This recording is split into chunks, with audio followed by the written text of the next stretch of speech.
in every corner of the world, from the bustling streets of New York City to the serene landscapes of rural Japan. People are united by a common yearning for rest and peace. This longing is a thread that weaves through the human experience, transcending cultural and geographical boundaries. Regardless of our backgrounds or circumstances, we all seek solace amidst the chaos of daily life. The modern world, with its relentless pace and constant demands, has intensified this need. Our minds are often cluttered with worries and responsibilities, leaving little room for tranquility. In this age of information overload, finding a moment of peace can feel like an elusive dream. Yet across cultures, there are practices and traditions that offer pathways to that deep, abiding peace. Meditation, for instance, is a practice found in many forms around the globe. From the mindfulness techniques of the Buddhist monks in the Himalayas to the contemplative practices of Christian monks in European monasteries. These practices remind us that peace is not the absence of chaos, but the presence of calm within it.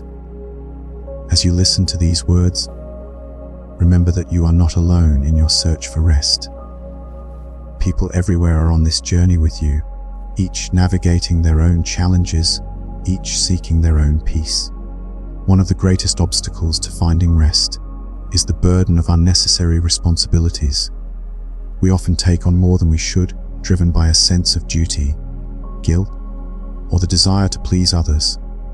But when we carry responsibilities that are not truly ours, we risk depleting our emotional and psychological resources. This over-responsibility can lead to feelings of exhaustion and inadequacy. We find ourselves lying awake at night, wondering if we're doing enough, if we're holding everything together, if we're meeting everyone's expectations. But the truth is, we cannot and should not carry the weight of the world on our shoulders. Learning to set boundaries in personal and professional relationships is crucial. It's about recognizing what is truly ours to hold and what we need to release. Strategies for letting go of control can be transformative. These might include practicing mindfulness, engaging in reflective journaling, or seeking the guidance of a therapist or counselor. By identifying and releasing these unnecessary burdens, we open ourselves to true rest. Creating a personal sanctuary for rest is essential for mental and emotional recovery. This sanctuary does not need to be a physical space, although it can be. It's more about creating an environment, both internal and external, that allows for relaxation and rejuvenation. Start by considering your physical environment. Is your bedroom conducive to rest? Are there ways you can enhance sleep hygiene, perhaps by ensuring your room is dark, quiet, and cool? Consider the textures around you, the colors, the sounds. All these elements can contribute to a calming space. Beyond the physical, cultivating mindfulness practices can help create an internal sanctuary of rest. This might include meditation, deep breathing exercises, or simply taking a few moments each day to be still and present. These practices can help quiet the mind and allow the body to relax. Remember, your sanctuary is your own. It is a space where you can release the day's burdens and allow yourself to simply be. Compassion is a beautiful quality, one that allows us to connect deeply with others. But there is a delicate balance between offering compassion and becoming emotionally absorbed in another's struggles. This distinction is crucial for maintaining our own emotional well-being. Imagine your emotional resources as a well. When you offer compassion, you draw from this well. But if you absorb another's pain, you risk depleting your own resources. True compassion allows you to offer support without taking on the burden yourself. Empathy is the ability to understand and share the feelings of another. It creates connection and healing. Emotional absorption, on the other hand, means taking on someone else's experiences as your own. This can lead to confusion and depletion. By maintaining emotional boundaries, we can offer support without losing ourselves in another's struggles. Self-care is essential for caregivers, allowing them to recharge and continue to offer compassion. One of the keys to maintaining emotional health is learning to distinguish between personal burdens and those of others. This requires honest reflection and a willingness to engage in emotional self-assessment. Reflective journaling can be a powerful tool for gaining clarity. Take time each day to write about your feelings and experiences. This can help you identify what emotional weight truly belongs to you. Techniques for emotional detachment, such as visualization and mindfulness, can also be beneficial. Imagine a boundary between you and others, a space where you can offer support without absorbing their burdens. Therapy and counseling can provide valuable guidance in this process, offering tools and insights to help you navigate these emotional boundaries. Buddhist teachings offer profound guidance on offering compassion without personal suffering. The concept of non-attachment is central to this wisdom. It teaches us to care deeply for others without becoming entangled in their struggles. Meditation practices, such as loving kindness meditation, can help cultivate this quality. By focusing on extending love and compassion to ourselves and others, we can maintain our own peace while caring for those around us. Historical stories of compassion in Buddhism, such as the tale of the Bodhisattva, illustrate the power of offering love without attachment. These teachings remind us that true compassion is a gift that flows freely, without depleting the giver. Nature offers powerful metaphors for understanding emotional resilience. Consider the sun, which shines on all plants equally, providing warmth and energy without becoming depleted. It is not responsible for how each plant grows, yet it continues to offer its light. This metaphor can be applied to our own lives. We can offer presence and support to others without taking responsibility for their growth. Nature therapy, which involves spending time in natural environments, can also be a powerful tool for emotional healing. The simple act of being in nature can help restore a sense of peace and balance. Throughout history, individuals from different cultures have embodied peace and emotional resilience. Their stories offer valuable lessons for handling emotional challenges. Take, for example, the old woman with the fountain, whose peace was renowned throughout her village. She taught that true peace comes from within, and that by allowing emotions to flow naturally, we can maintain our inner calm. Cross-cultural stories of inner peace, such as those of the Dalai Lama or Mahatma Gandhi, also offer insights into maintaining tranquility amidst turmoil. These figures remind us that peace is possible, even in the most challenging circumstances. As we conclude this chapter, remember that the journey to rest and peace is a personal one. It is a path that requires self-awareness, compassion, and the willingness to let go of what does not serve us. In the chapters to come, we will continue to explore teachings and practices that support this journey. For now, take a deep breath and know that you are on the path to peace. In the teachings of Zen Buddhism, compassion is not merely an act, but a state of being that flows naturally from a wellspring of inner peace and understanding. True compassion is self-replenishing, akin to a fountain that gives without ever running dry. This concept can be puzzling until one experiences it firsthand, but it is foundational to the Zen path. True giving should never deplete the giver, because it arises from a place of abundance rather than scarcity. When we attempt to give what we do not possess, or try to fix problems that are not ours to solve, it leads to personal suffering and confusion for those around us. The essence of Zen compassion is like a spring that offers water, not the entirety of its underground reserve.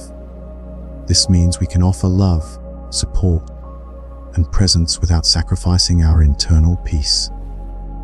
This approach aligns with the Buddha's teaching that suffering often stems from attachment, including the attachment to others' emotional states. When we become attached to someone else's emotional well-being, we inadvertently shift from compassion to a subtle form of control. Our peace becomes contingent upon their happiness, binding both parties in a cycle of dependency rather than freedom. Recognizing when we have crossed the threshold from helping to carrying is a subtle art. It often manifests as a shift from listening to attempting to fix, from being present to assuming responsibility. Our bodies can signal this transition, as genuine compassion feels expansive and liberating, while emotional responsibility that is not ours feels constricting and tense. Compassion allows others to experience their emotions without the need for us to alter them. Emotional absorption, on the other hand, feels urgent and oppressive, carrying an unspoken expectation that something must be changed or rectified. Learning to differentiate between these sensations is crucial on the path of compassion. This is where the practice of loving detachment comes into play. Though the term may sound contradictory, it embodies the most profound form of love. When we cease trying to rescue others from their emotions, we create space for them to cultivate their own emotional resilience. In refraining from absorbing their pain, we stay clear enough to offer true wisdom rather than reflexive sympathy. Consider those in your life who provide the most support. These individuals are likely not those who panic when you are distressed or attempt to invalidate your feelings. Instead, they are the ones who can sit with you in your challenges without becoming overwhelmed themselves. They offer their presence without seeking to control your experience. This is the gift you can offer others. The Buddha's insight that suffering is rooted in attachment is particularly relevant when we consider our emotional connections to others. While caring deeply for others is natural, it becomes problematic when we become overly attached to their emotional states. This attachment can transform genuine concern into a form of control, where our peace becomes tied to their happiness. This dynamic not only limits our freedom, but also that of the person we are trying to help. The psychology of attachment reveals that it often stems from a desire to control outcomes and ensure the well-being of those we care about. However, this desire can lead to emotional dependency, where our sense of stability relies on another's emotional state. Recognizing this pattern is essential to releasing attachment and fostering healthier relationships. Strategies to overcome attachment include cultivating self-awareness and practicing mindfulness. By observing our emotional responses and recognizing when they are driven by attachment, we can begin to release these patterns. This process involves acknowledging our desire to control and consciously choosing to let go. The line between helping someone and carrying their emotional burdens is thin and often subtle. It is crucial to identify when this shift occurs to maintain healthy boundaries in our relationships. Physical and emotional cues can signal this transition, such as feeling tense or overwhelmed. Personal boundaries are essential in navigating this territory. By establishing clear limits on what we are willing to take on emotionally, we protect our well-being while still offering support. Mindfulness practices can help us stay attuned to these boundaries, enabling us to respond with compassion rather than reaction. When you find yourself feeling responsible for another's emotions, take a moment to pause and reflect. Ask yourself whether your actions stem from genuine compassion or a sense of obligation. This reflection can help you maintain balance and prevent the blurring of lines between support and responsibility. Loving detachment allows us to offer support without absorbing the emotional turbulence of others. It is not about becoming cold or distant, but rather about fostering independence and emotional strength in those we care for. Techniques for practicing loving detachment include setting emotional boundaries, practicing empathy without enmeshment, and maintaining a focus on personal well-being. The benefits of this approach are mutual. As we practice loving detachment, we provide a space for others to develop their resilience while preserving our peace. Overcoming misconceptions about detachment is part of this journey. Detachment does not mean indifference. Instead, it represents the highest form of love. where we trust others to navigate their emotional landscapes with our support, not our interference. In our interactions, distinguishing between love and worry is vital. Love is expansive, trusting, and allowing, while worry is constrictive and controlling. Choosing love over worry requires emotional intelligence and a willingness to trust in the resilience of others. Worry often stems from a fear of the unknown and a desire to protect those we care about. However, it can become overwhelming and impact our mental health. By cultivating trust in the ability of others to handle their challenges, we can shift from worry to love. Love offers freedom and support, while worry demands control and intervention. By consciously choosing love, we create a space where both parties can grow and flourish. This choice enhances our relationships and promotes emotional well-being. Letting go of emotions that do not belong to us is an act of love and self-care. By returning these emotions to their rightful owners, we honor both ourselves and those we care about. Visualization techniques can aid in this release. Imagine the emotions you have absorbed flowing away from your body like clouds across the sky. This imagery helps to detach from them without rejecting or dismissing their importance. Understanding the personal impact of carrying others' burdens is crucial. When we take on emotions that are not ours, we deplete our energy and compromise our peace. Practicing self-compassion allows us to acknowledge our limits and care for ourselves, enabling us to support others more effectively. Our primary responsibility is to maintain our emotional state and well-being. Nurturing our emotional garden enhances our ability to support others without losing ourselves in the process. Practices for cultivating inner peace include meditation, mindfulness, and self-reflection. These practices help us stay grounded and centered, even amidst external chaos. The relationship between self-care and compassion is symbiotic. As we care for ourselves, we increase our capacity to offer genuine support to others. By modeling emotional boundaries, we teach others the importance of preserving their peace. The Zen metaphor of surfing emotions illustrates the skill of navigating emotional waves without being overwhelmed. While we cannot stop emotions from arising, we can learn to ride them gracefully. Mindfulness in emotional regulation helps us stay grounded. Techniques for remaining balanced during emotional turmoil include deep breathing, grounding exercises, and staying present in the moment. The art of emotional resilience involves acknowledging emotions without becoming entangled in them. By practicing emotional surfing, we enhance our ability to support others without losing our balance. As we conclude this chapter, remember that true compassion flows naturally from an abundant source within. By embracing loving detachment, we foster resilience and independence in those we support. By choosing love over worry, we create a space for growth and well-being. And by practicing self-care and emotional surfing, we maintain our peace while offering genuine support. In the chapters to come, we will continue to explore teachings and practices that enhance our journey towards inner peace and compassionate living. For now, breathe deeply and trust in the wisdom of your heart. In a serene and ancient land, where the air carried the scent of pine and the rustle of leaves whispered stories of old, two monks journeyed together along a dusty path. Their journey was one of silence and contemplation, each step in rhythm with the gentle flow of their breath. As they walked, they came upon a river.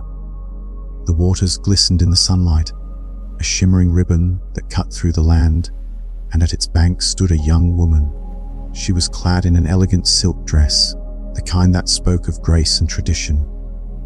Yet she was stranded, unable to cross without ruining her delicate attire.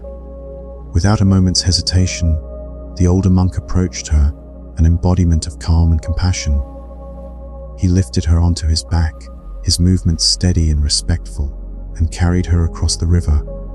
Upon reaching the other side, he set her down gently, and she expressed her gratitude with a graceful bow.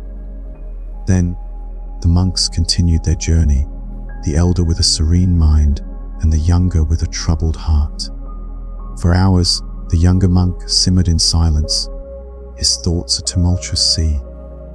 Finally, unable to restrain his feelings any longer, he spoke. "How could you do that?" he blurted out, his voice a mixture of confusion and dismay. "Our vows forbid us from touching women, and yet you carried her across the river. How can you call yourself a monk after breaking such a sacred rule?"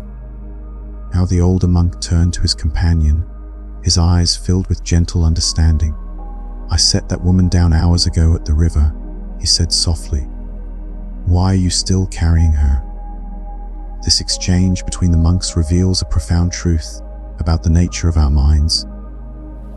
We often clutch onto moments that have long since passed, allowing them to dominate our thoughts and emotions, much like the younger monk did. We replay conversations and experiences, letting them echo in our minds, causing agitation and unrest. The older monk exemplifies what is known as the natural mind. This is the ability to fully engage with each moment as it arises, respond appropriately, and then let it pass without clinging to it. He did not carry the experience beyond its natural lifespan, maintaining clarity and peace. In contrast, the younger monk illustrates what many of us do habitually. He stretched a brief encounter into hours of mental turmoil. He was no longer experiencing the river crossing. Instead, he was entangled in his thoughts about it, his judgments, and his mental replay of an event that existed only in his mind. This is what Zen teachings refer to as mental carrying. It is distinct from emotional carrying, which involves holding on to feelings. Mental carrying is when thoughts seize experiences and refuse to release them, like a dog with a bone. It is the difference between experiencing something in the present moment and dwelling on it in your mind. One is ephemeral, the other can persist indefinitely. As you listen to this tale, you may be aware of your mind attempting to carry something from earlier today. Perhaps it's a conversation that did not go as planned, a mistake that lingers in your thoughts, or a troubling news story that sticks like a thorn. Notice how these mental burdens manifest in your body. There is often a subtle tension, a weight despite the fact that the original experience has long since passed. The Buddha taught that mental carrying is a primary cause of suffering, yet it is entirely optional. You are not obligated to pick up every mental stone or carry every conversation beyond its conclusion. You don't need to react to every thought that crosses your awareness. The river in our story symbolizes the present moment, where experiences naturally arise and dissolve.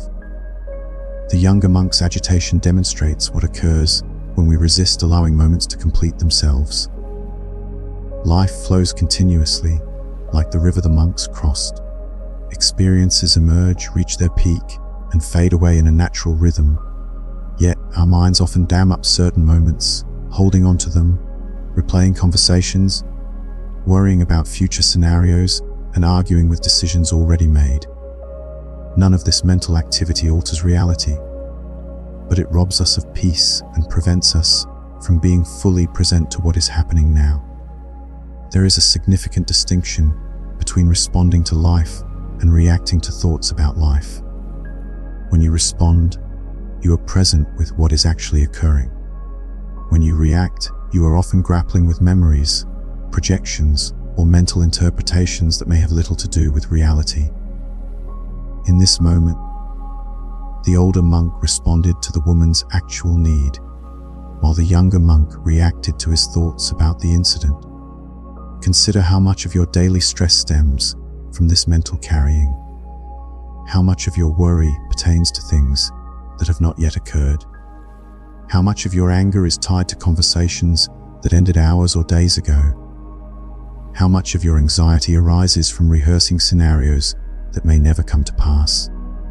Upon reflection, you may discover that most of your mental suffering does not occur during challenging events, but during the endless mental replay of those events.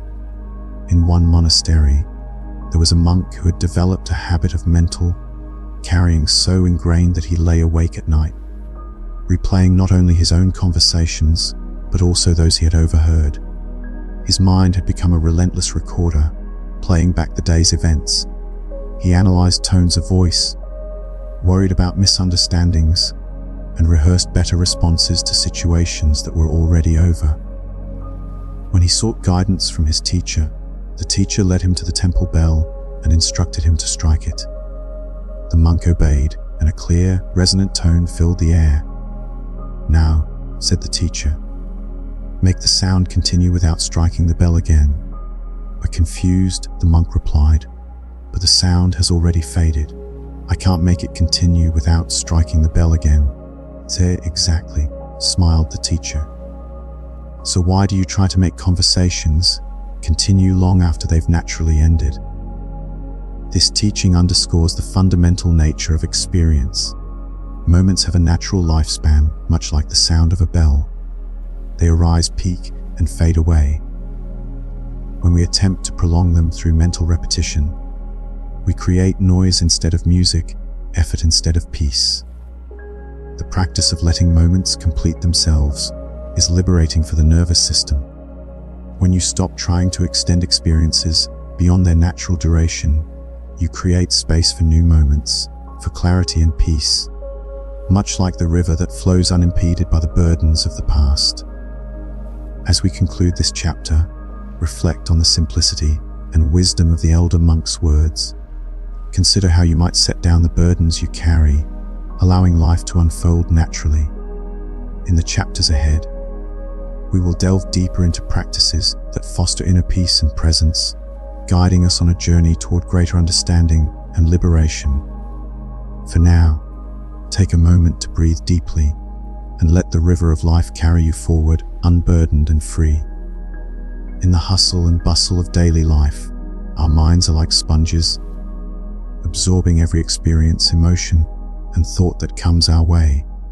Yet there is an art to noticing these mental burdens, a skill that can be cultivated to bring about a sense of peace and clarity. To begin this journey, we must first become aware of when our minds are holding on to past events or anxieties about the future. Take a moment to scan your awareness. Is there a conversation replaying in your mind? Is there a decision you are second-guessing? Or perhaps a worry about tomorrow? Feel the weight of these mental stones you are carrying. Notice the subtle tension they create in your body, the background noise they add to your mind. Now, imagine setting them down, not because they are unimportant, but because carrying them is not serving you. It is simply making you tired. This is not about dismissing concerns or avoiding necessary problem solving. It is about recognizing the difference between productive thinking and mental spinning. Productive thinking is like a focused laser beam, used in specific moments to solve problems and create solutions. It is intentional and purposeful. In contrast, mental spinning is like a hamster wheel, running endlessly without progress. It drains energy and obscures clarity. By recognizing this distinction, we can conserve our mental energy for what truly matters. Consider the times when you have found yourself caught in a loop of repetitive thoughts. Perhaps you were rehashing a conversation or worrying about an outcome. These are moments of mental spinning. To shift from spinning to productive thought, it is essential to pause and ask, is this thought serving me right now? If not, gently redirect your attention. The teachings of Buddhism offer profound insights into the nature of impermanence and the art of letting go. According to Buddhist philosophy, everything is transient. Thoughts, emotions, and experiences arise and pass away like waves in the ocean. When we understand this, we can begin to release our mental fixations. When we stop feeding a thought pattern with our attention, it naturally dissolves. This is akin to the sound of a bell that fades away once it is no longer struck. In daily life, consider the thoughts you hold on to. Are they like the bell's sound, meant to complete themselves and fade away? By embracing impermanence, we can cultivate a sense of ease and lightness. To practice non-reactive awareness is to become like the sky or a mountain. Imagine the sky vast and unchanging, watching as clouds drift by. These clouds, much like our thoughts, come and go, yet the sky remains clear and unaffected. Similarly, the mountain stands firm as weather patterns pass over it. It does not react to every cloud or storm. It simply exists in its stable presence. To develop this sense of non-reactive awareness, begin by observing your thoughts without judgment. Allow them to pass through your mind like clouds across the sky. You are not the clouds, you are the sky. One of the most valuable skills is learning to discern which thoughts are worthy of our attention and which are not. Consider the story of the younger and older monk. The younger monk carried his thoughts about the river crossing long after it ended, believing them to be important. Yet, they were merely interpretations of a completed event. The older monk had the wisdom to let go, to engage fully when needed, and then return to a state of clear awareness. To cultivate this skill, practice observing your thoughts. Are they helpful or harmful? Do they serve your well-being, or are they merely habitual? By letting go of unproductive thoughts, you create space for clarity and insight. When we release mental burdens, we open ourselves to the present moment. Time begins to slow down, and we experience life more fully. We are no longer caught in the past or anticipating the future. We are here now. This presence enriches our experiences, allowing us to engage with life more deeply. Moments become richer and creativity flourishes. As you practice being present, notice how your perception of time changes. You are not racing from one task to the next, but savoring each moment as it unfolds. The mind and body are deeply interconnected.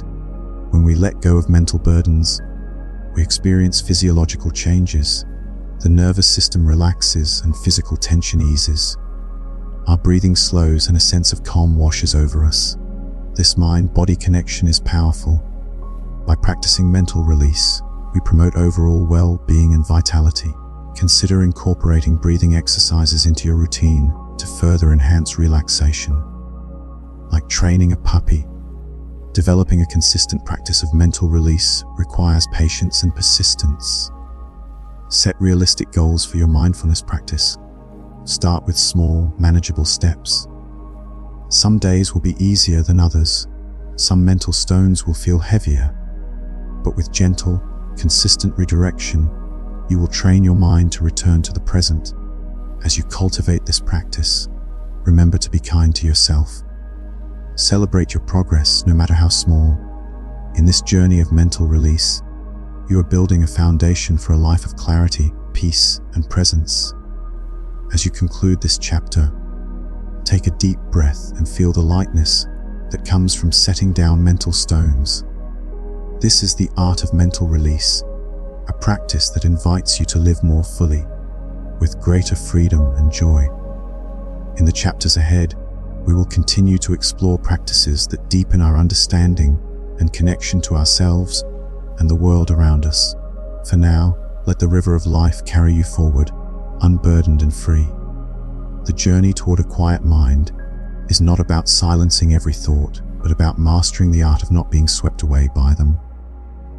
Even the Buddha, a symbol of spiritual enlightenment, likened his mind to a monkey jumping from branch to branch. The difference between him and most people was his ability to observe the mind's antics without joining in its restless dance. This concept is what we aim to cultivate in our own lives. The ability to watch our thoughts pass by like clouds in the sky without becoming entangled in them. The monkey mind is a term often used to describe the mind's tendency to jump from one thought to another, rarely settling on one thing for long. It is a restless and often chaotic state that can leave us feeling exhausted. Instead of trying to suppress these thoughts, we can learn to observe them without attachment. Mindfulness is a key practice in this endeavor. It allows us to witness our thoughts, acknowledge them, and let them go without judgment.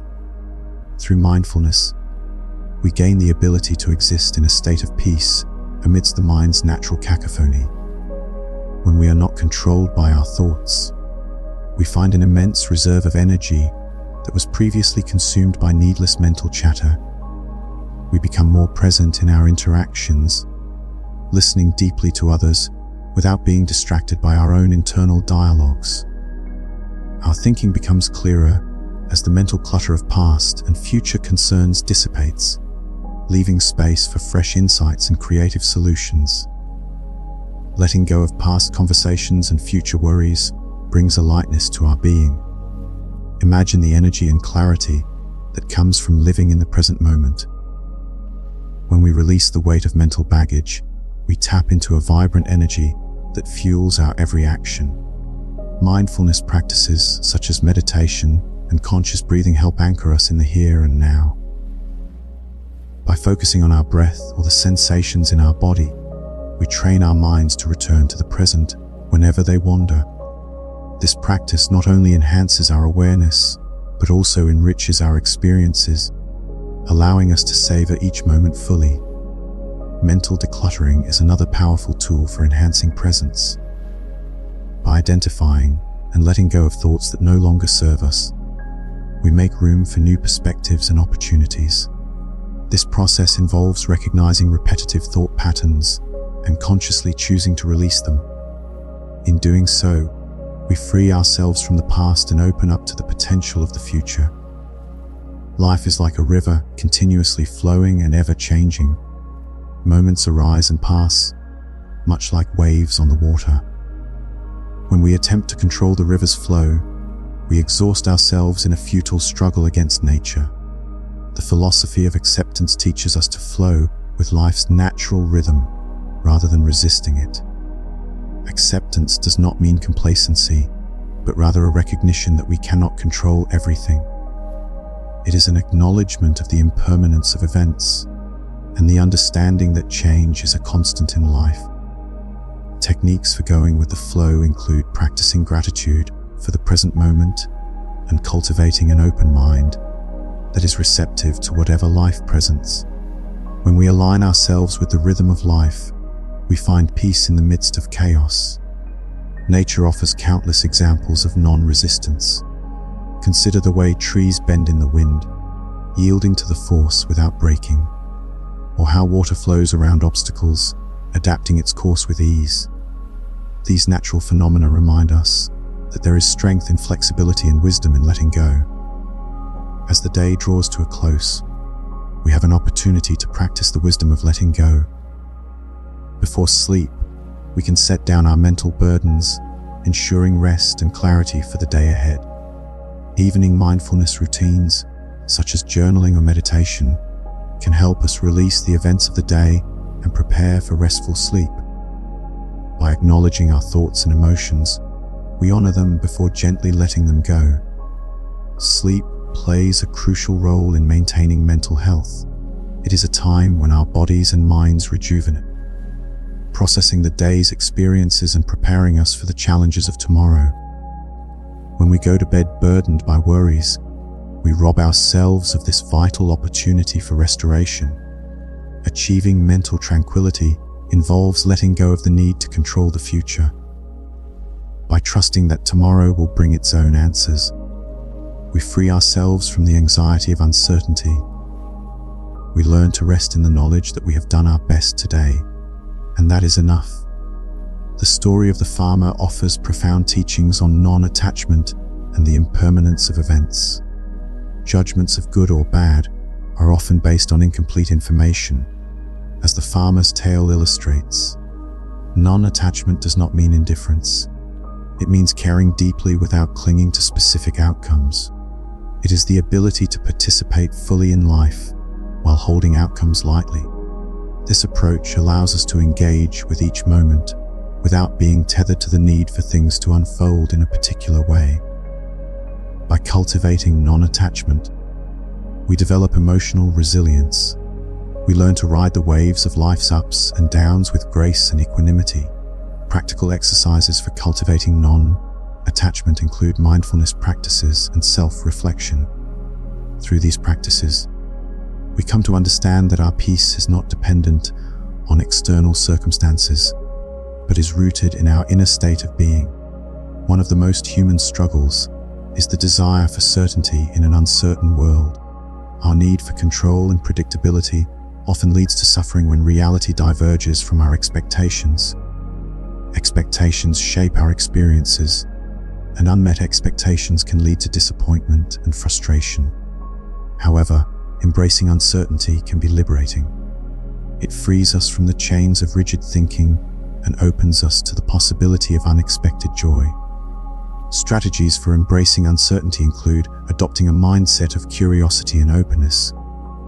By viewing life as an adventure rather than a series of predetermined events, we cultivate a sense of wonder and adaptability.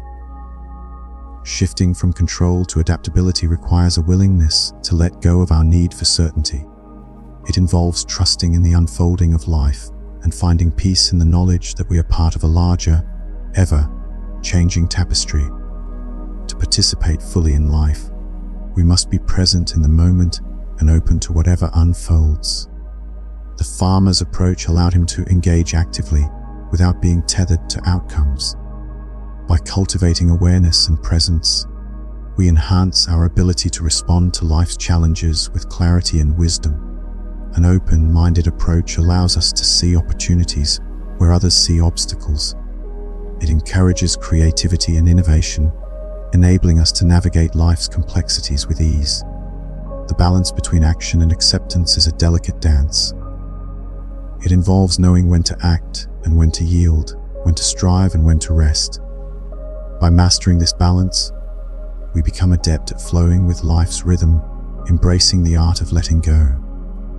As we continue our journey, may we embrace the wisdom of the farmer, finding freedom in non-attachment and peace in the present moment. This is the art of letting go, a practice that deepens our connection to ourselves and the world around us. In the chapters ahead, we will explore further practices that enhance our understanding and enrich our lives. For now, let us rest in the beauty of the present, unburdened and free. In the tapestry of our daily lives, desires and expectations weave intricate patterns that both drive and confine us.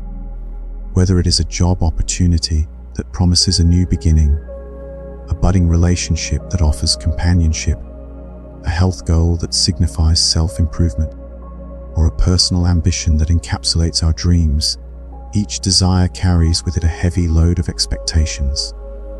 We often find ourselves consumed by the mental energy spent not only in pursuit of these goals, but also in the anxiety of their outcomes. We fret over whether our efforts will bear fruit, when they will come to fruition, and what it will mean for our self-worth if they do not.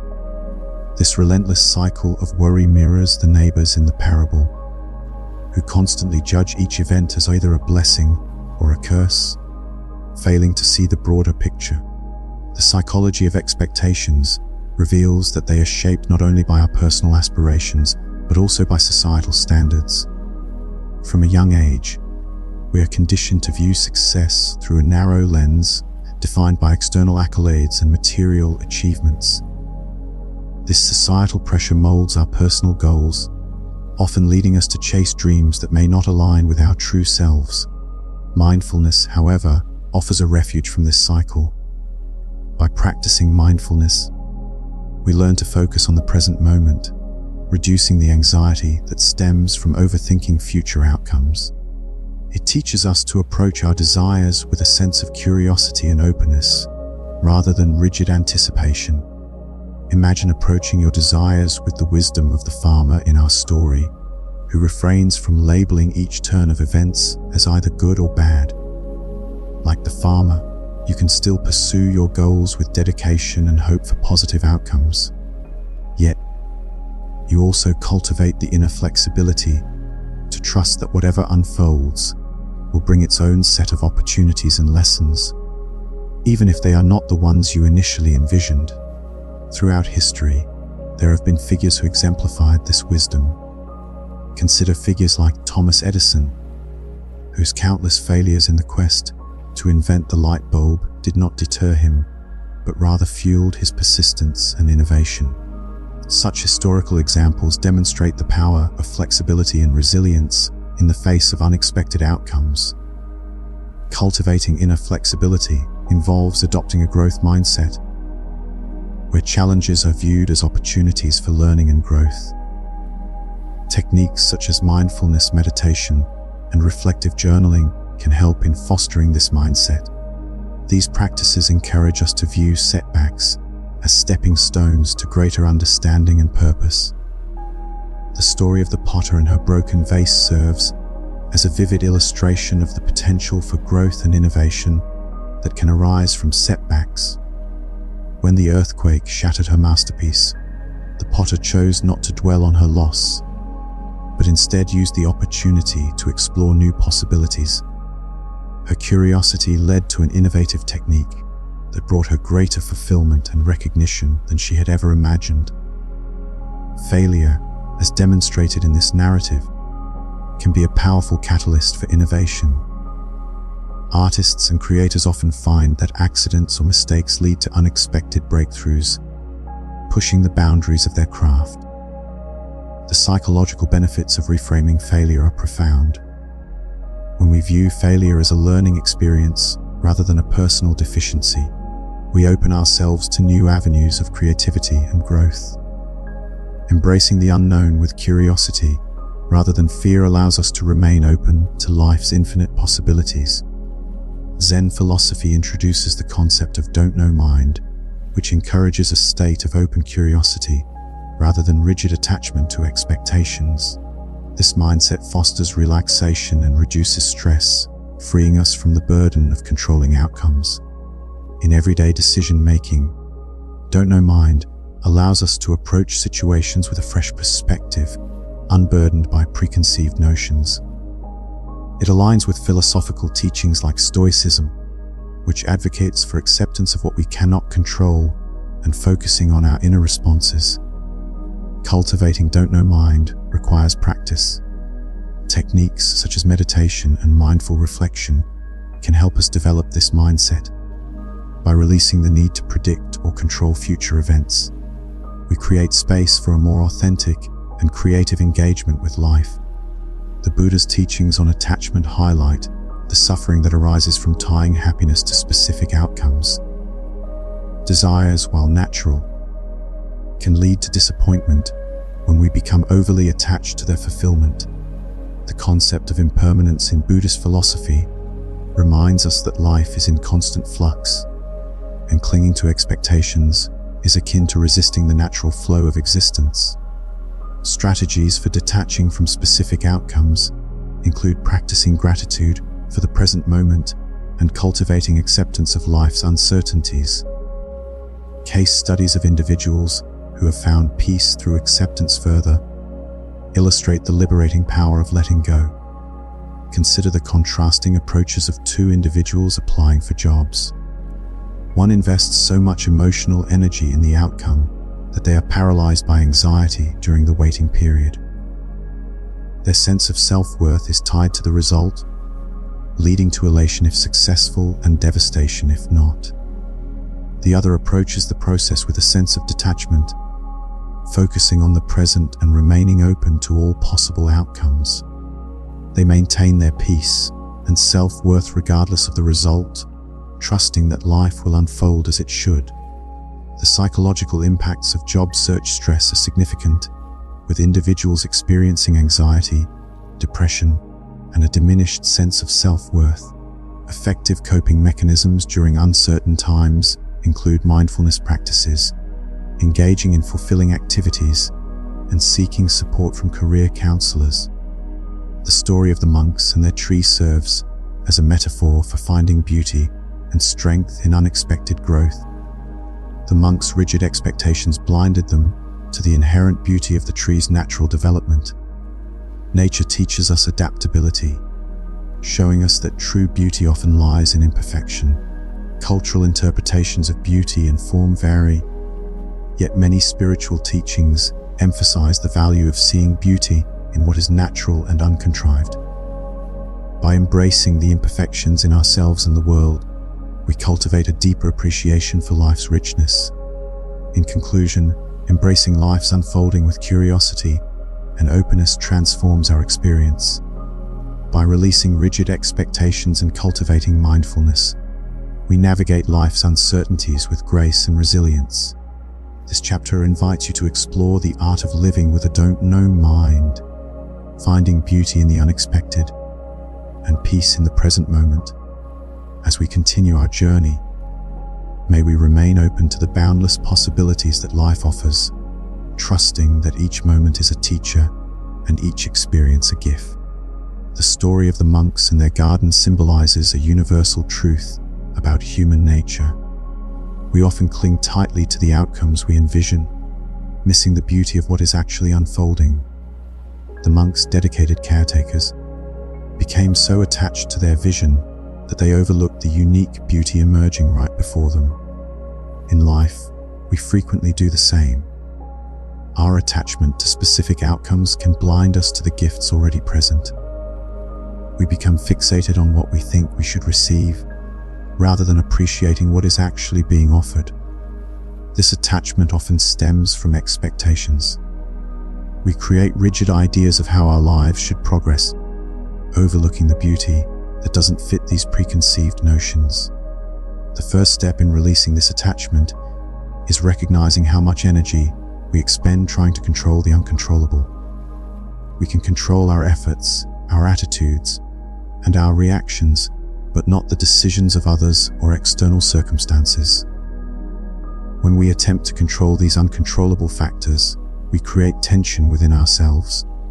It's akin to trying to steer a boat by gripping the ocean, an exhausting and futile endeavor. The ocean will do as it will, indifferent to our grasp. Yet the energy spent gripping leaves us wary and less effective. Right now, you may feel this tension in your body. Perhaps it's in your shoulders, burdened by the weight of your expectations, or in your jaw, clenched from the effort to control outcomes through sheer will. Maybe it's in your chest, tight with the breath, held in anticipation of receiving what you think you need. Take a moment to breathe into these tense areas. Visualize releasing the grip on your expectations.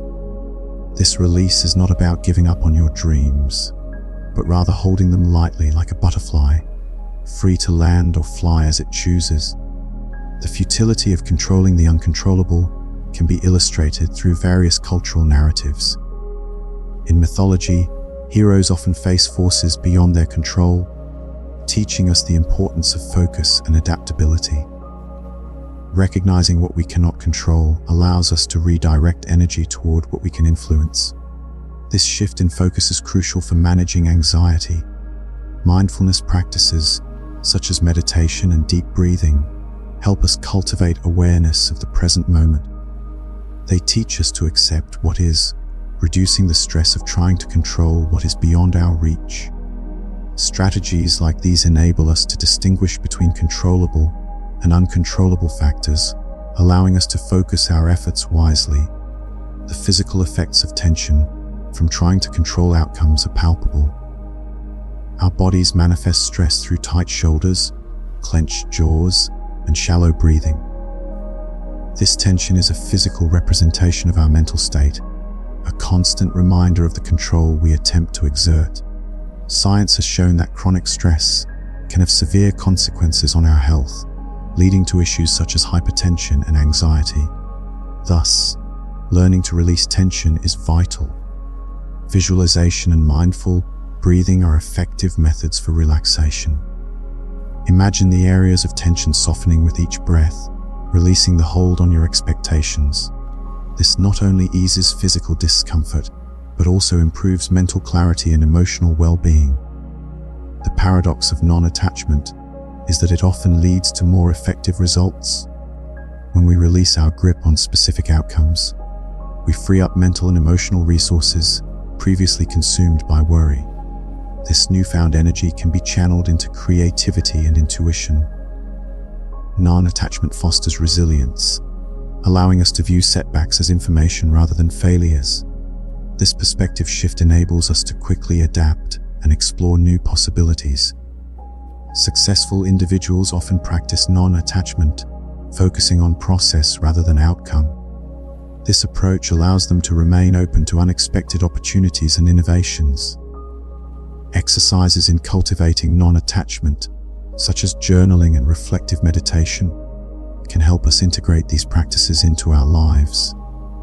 By balancing ambition with acceptance, we harness the power of non-attachment. The story of the farmer who responds to life's events with maybe so, maybe not, we'll see, embodies a profound trust in life's unfolding. This attitude is not resignation, but an active faith in the wisdom of reality. It acknowledges that our perspective is limited and our preference is often incomplete. By embracing life's unpredictability with curiosity, we open ourselves to its lessons and gifts. Philosophies around the world advocate for trust and faith in the natural flow of life. These teachings remind us that setbacks are not failures but opportunities for growth. Adopting a mindset of curiosity allows us to approach life with a sense of wonder and openness, ready to learn from whatever arises. Non-attachment profoundly impacts our relationships. When we release attachment to specific behaviors in others, we free ourselves to love more genuinely. This shift allows us to give generously without the burden of unmet expectations. Effective communication and empathy play vital roles in fostering non-attached relationships. By understanding and accepting others as they are, we cultivate deeper connections. Stories of transformed relationships highlight the power of non-attachment in creating harmonious interactions. As night falls, we can apply the principles of non-attachment to our own lives. Instead of worrying about tomorrow's outcomes, we can trust in the opportunities it will bring. Evening rituals, such as meditation and gratitude journaling, help us release the day's worries and prepare for restorative sleep. These practices encourage us to let go of control and embrace the unknown with trust. Resting in this understanding allows us to greet each day with open hands and an open heart. The peace we seek lies in living in harmony with reality. By aligning with life's natural flow, we stop resisting what is and start dancing with what is present. This dance is one of openness and acceptance, a continuous learning from the ever-changing circumstances of life. Real-life examples of individuals who live in harmony with reality inspire us to cultivate patience and acceptance. Exercises in mindfulness and reflection guide us toward inner stillness, helping us navigate life's uncertainties with grace. In this journey of non-attachment, we find the freedom to live fully, embracing the dance of life with curiosity and trust. As we conclude this chapter, let us carry forward the wisdom of non-attachment, meeting each moment with an open heart. May we trust in the unfolding of life, ready to learn from every experience, and find peace in the harmony of living with what is. In the stillness of an autumn morning, a monk swept the temple courtyard, absorbing the silence that enveloped his surroundings. As his broom brushed against the earth, it struck a small pebble. The stone propelled into the air, collided with a piece of dried bamboo, producing a resonant sound that lingered unexpectedly, like a chime echoing through time. In that fleeting moment, the monk experienced an awakening, a profound realization about the nature of time and memory. The sound was more than a mere noise. It was a revelation, a metaphorical door to understanding the echoes of the past. When fellow monks inquired about his moment of insight, the monk spoke with simplicity and clarity. "The stone taught me," he said, "that the past cannot be changed, but its echo can either disturb our peace or awaken our wisdom." That the beauty of the sound lay not in his ability to hold on to it, but in allowing it to complete itself and fade away naturally. This realization speaks to a universal struggle: how to relate to the past, those fragments of time that feel unresolved, unfinished, or painful. Words spoken in haste, opportunities missed, decisions made with less wisdom than we possess now. These are the echoes that can haunt our present. Yet, the monk's insight invites us to consider whether these echoes will disturb our peace or contribute to our understanding. Regret is a heavy burden, often rooted in moments we wished had unfolded differently. Perhaps it's a conversation where words of love were left unspoken, or a fear that held us back from seizing an opportunity. These memories replay in our minds like that sound of stones striking bamboo, but with a crucial difference. Unlike the sound, we often resist letting these memories fade, holding onto them tightly, which disturbs our peace.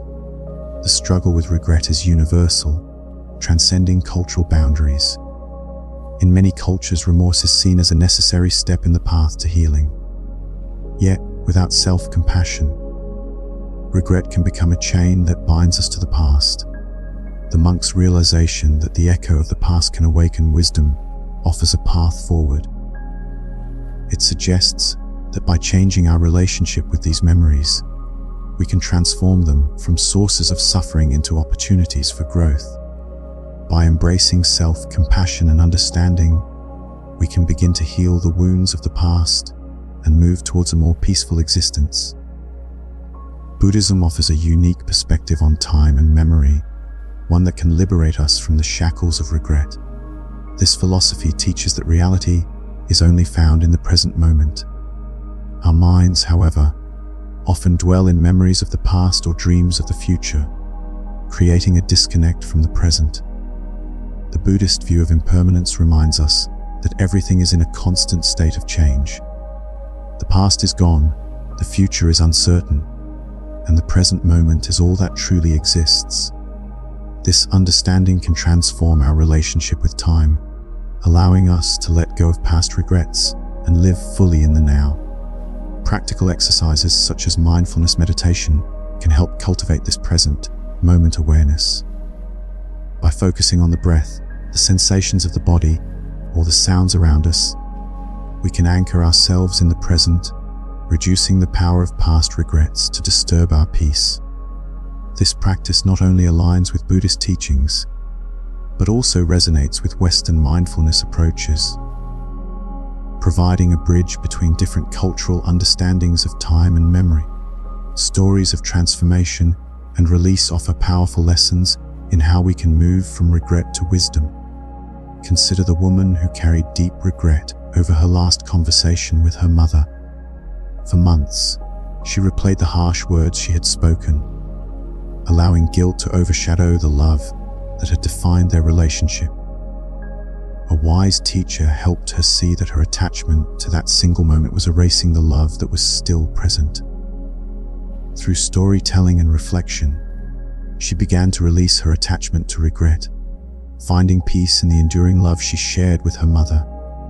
Similarly, the old monk who carried the guilt of breaking a statue for 20 years found release in a moment of compassion for a young monk.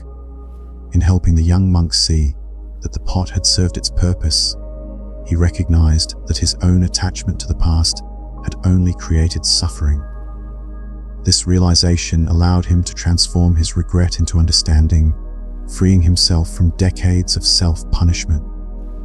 These narratives illustrate the healing power of storytelling and the role of forgiveness in personal growth. By shifting our focus from regret to understanding, we can integrate these experiences into our identity, allowing them to contribute to our wisdom rather than our suffering. Not all regret is destructive, and it's crucial to distinguish between healthy remorse and harmful regret.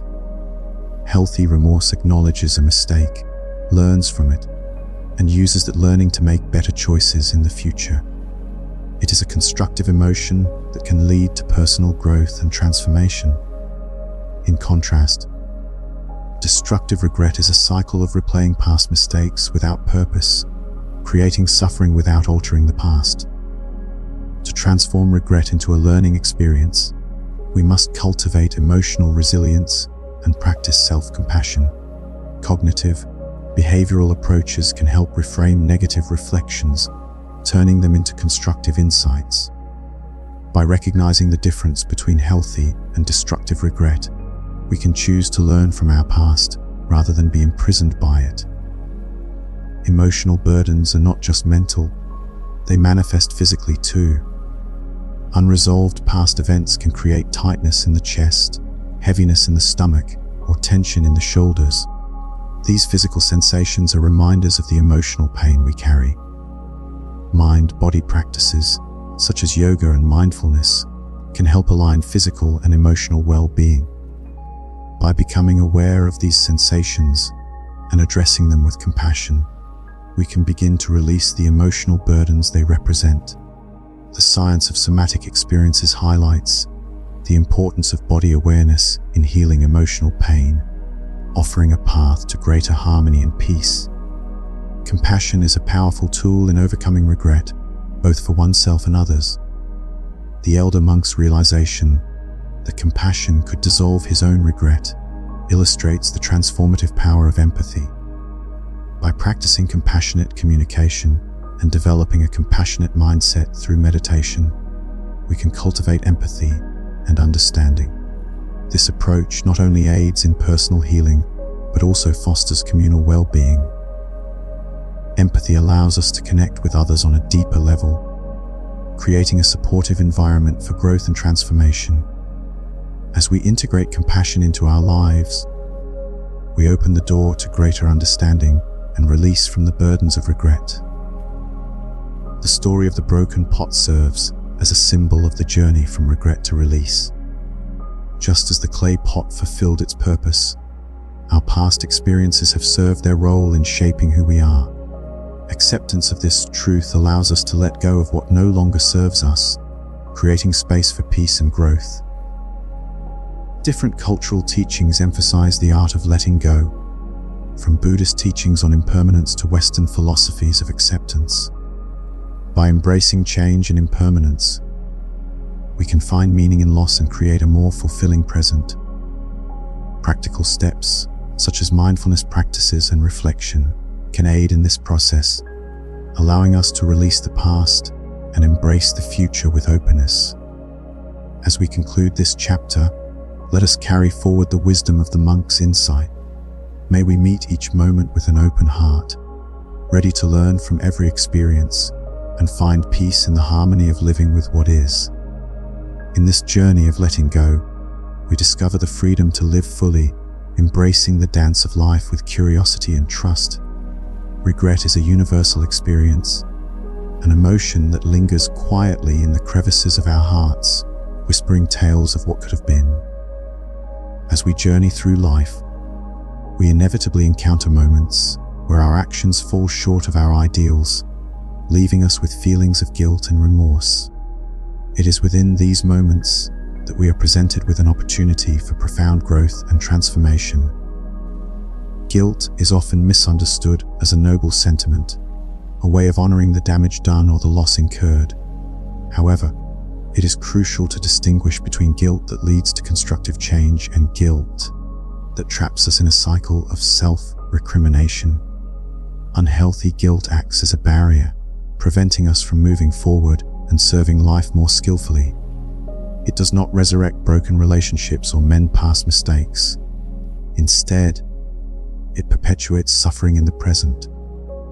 Constructive remorse, on the other hand, is a powerful catalyst for growth. It allows us to feel the genuine sadness of our mistakes, learn from them, and channel that learning into more conscious actions. It honors what was lost by transforming regret into wisdom and compassion. This is the essence of holy remorse, a concept taught in Buddhist traditions, which encourages us to embrace our imperfections and learn from our experiences. Holy remorse is an acknowledgement of our humanity. It encourages us to learn from our mistakes and use that knowledge to foster positive change. Neurotic guilt, in contrast, is like a broken record that plays the same tune of self-punishment over and over again. It keeps us stuck in the past, unable to move forward or grow. The key to breaking free from neurotic guilt lies in recognizing the fluidity of identity. We are not the same people we were when we made those past mistakes. We have learned, grown, and developed new capacities for compassion and awareness. The person who made that mistake no longer exists in the same form.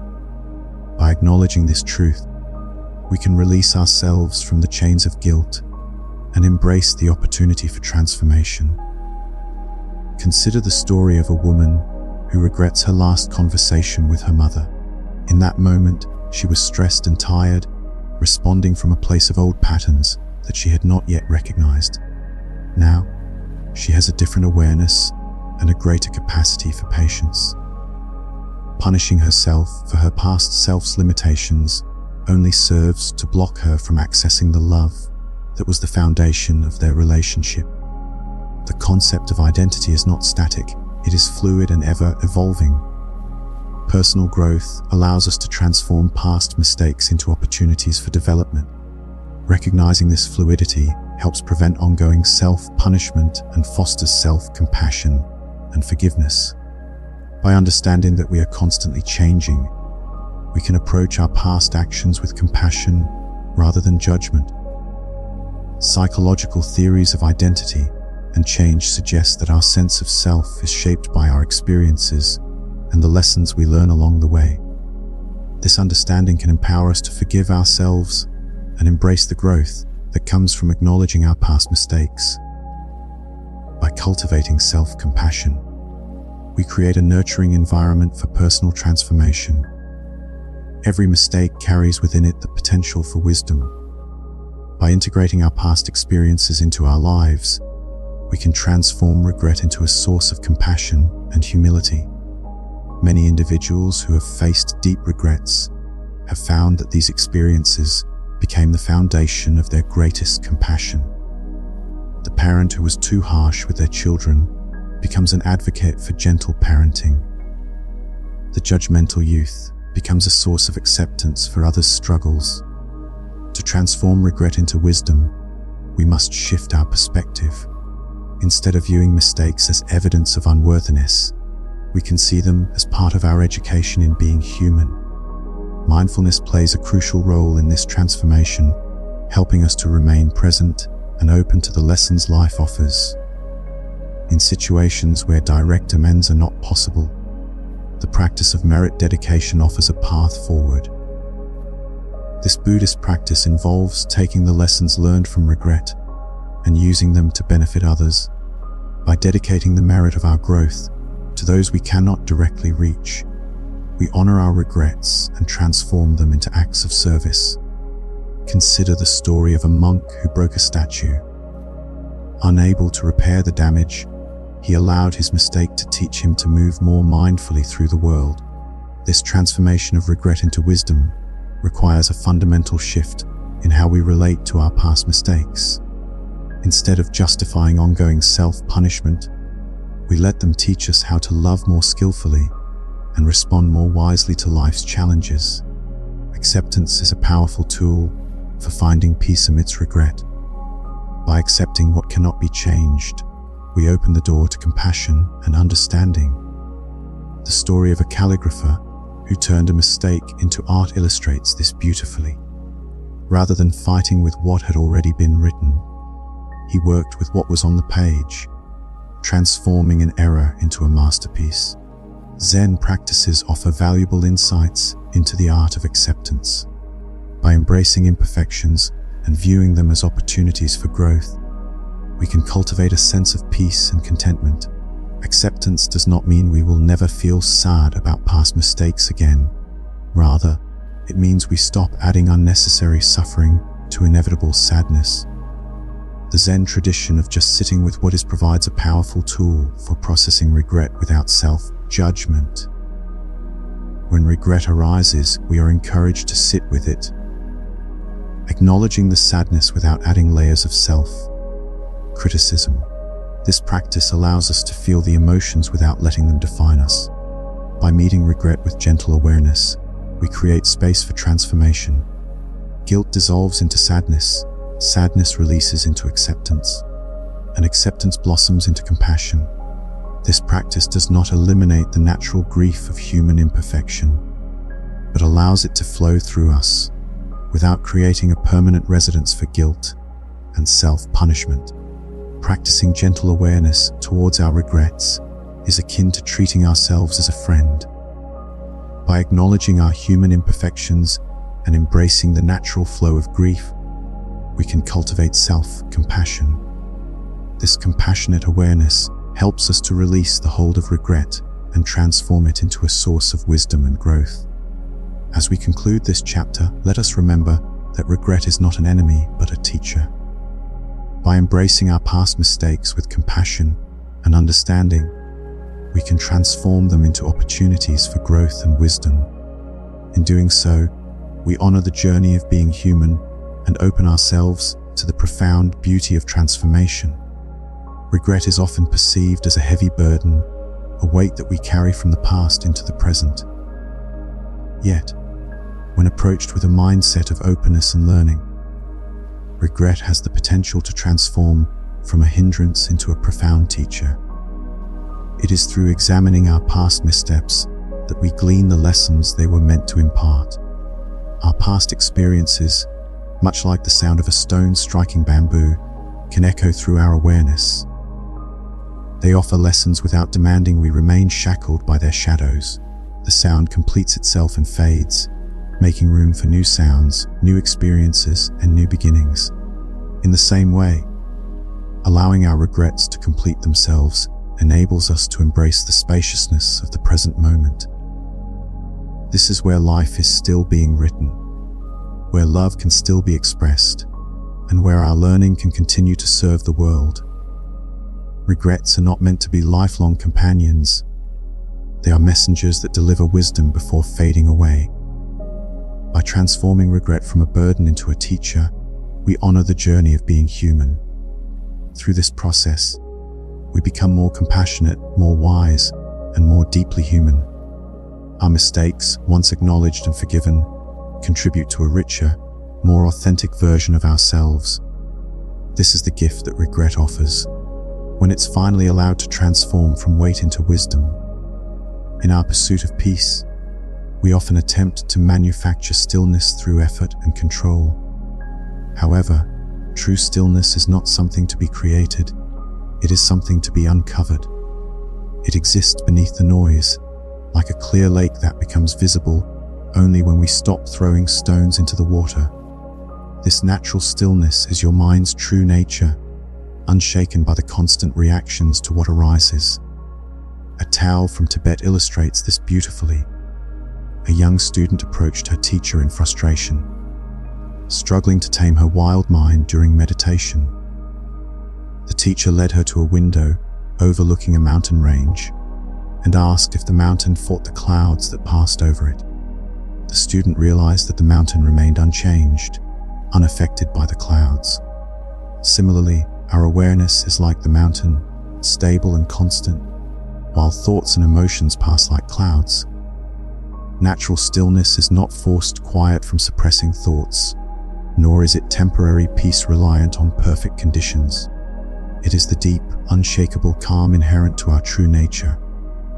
When we release our resistance and mental noise, we uncover this stillness.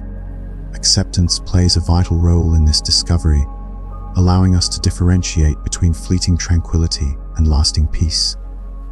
Techniques such as mindful breathing, present moment awareness, and self-compassion can help cultivate this inner calm. In this way, we learn to rest in our natural stillness, embracing the peace that has always been within us.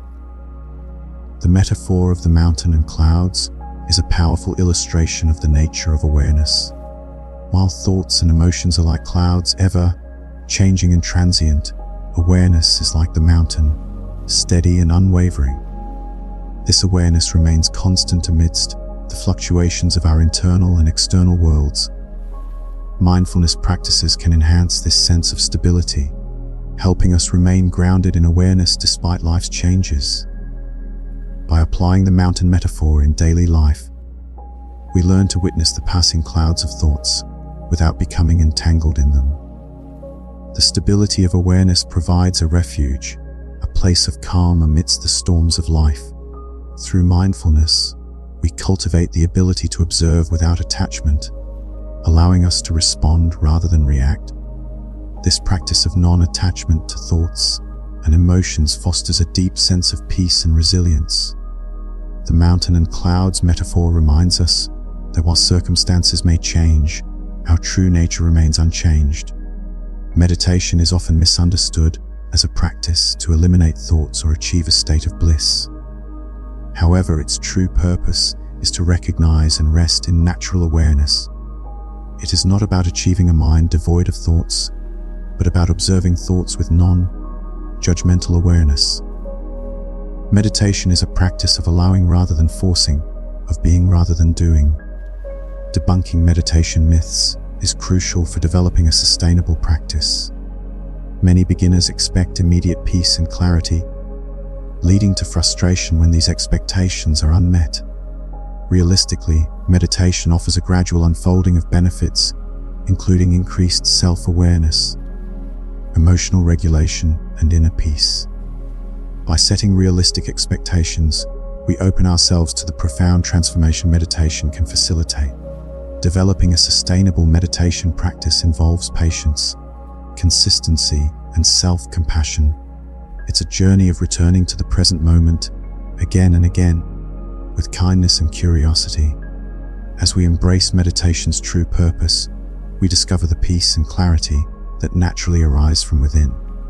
In the story of the monk and the muddy pond, we find a lesson in the art of letting go.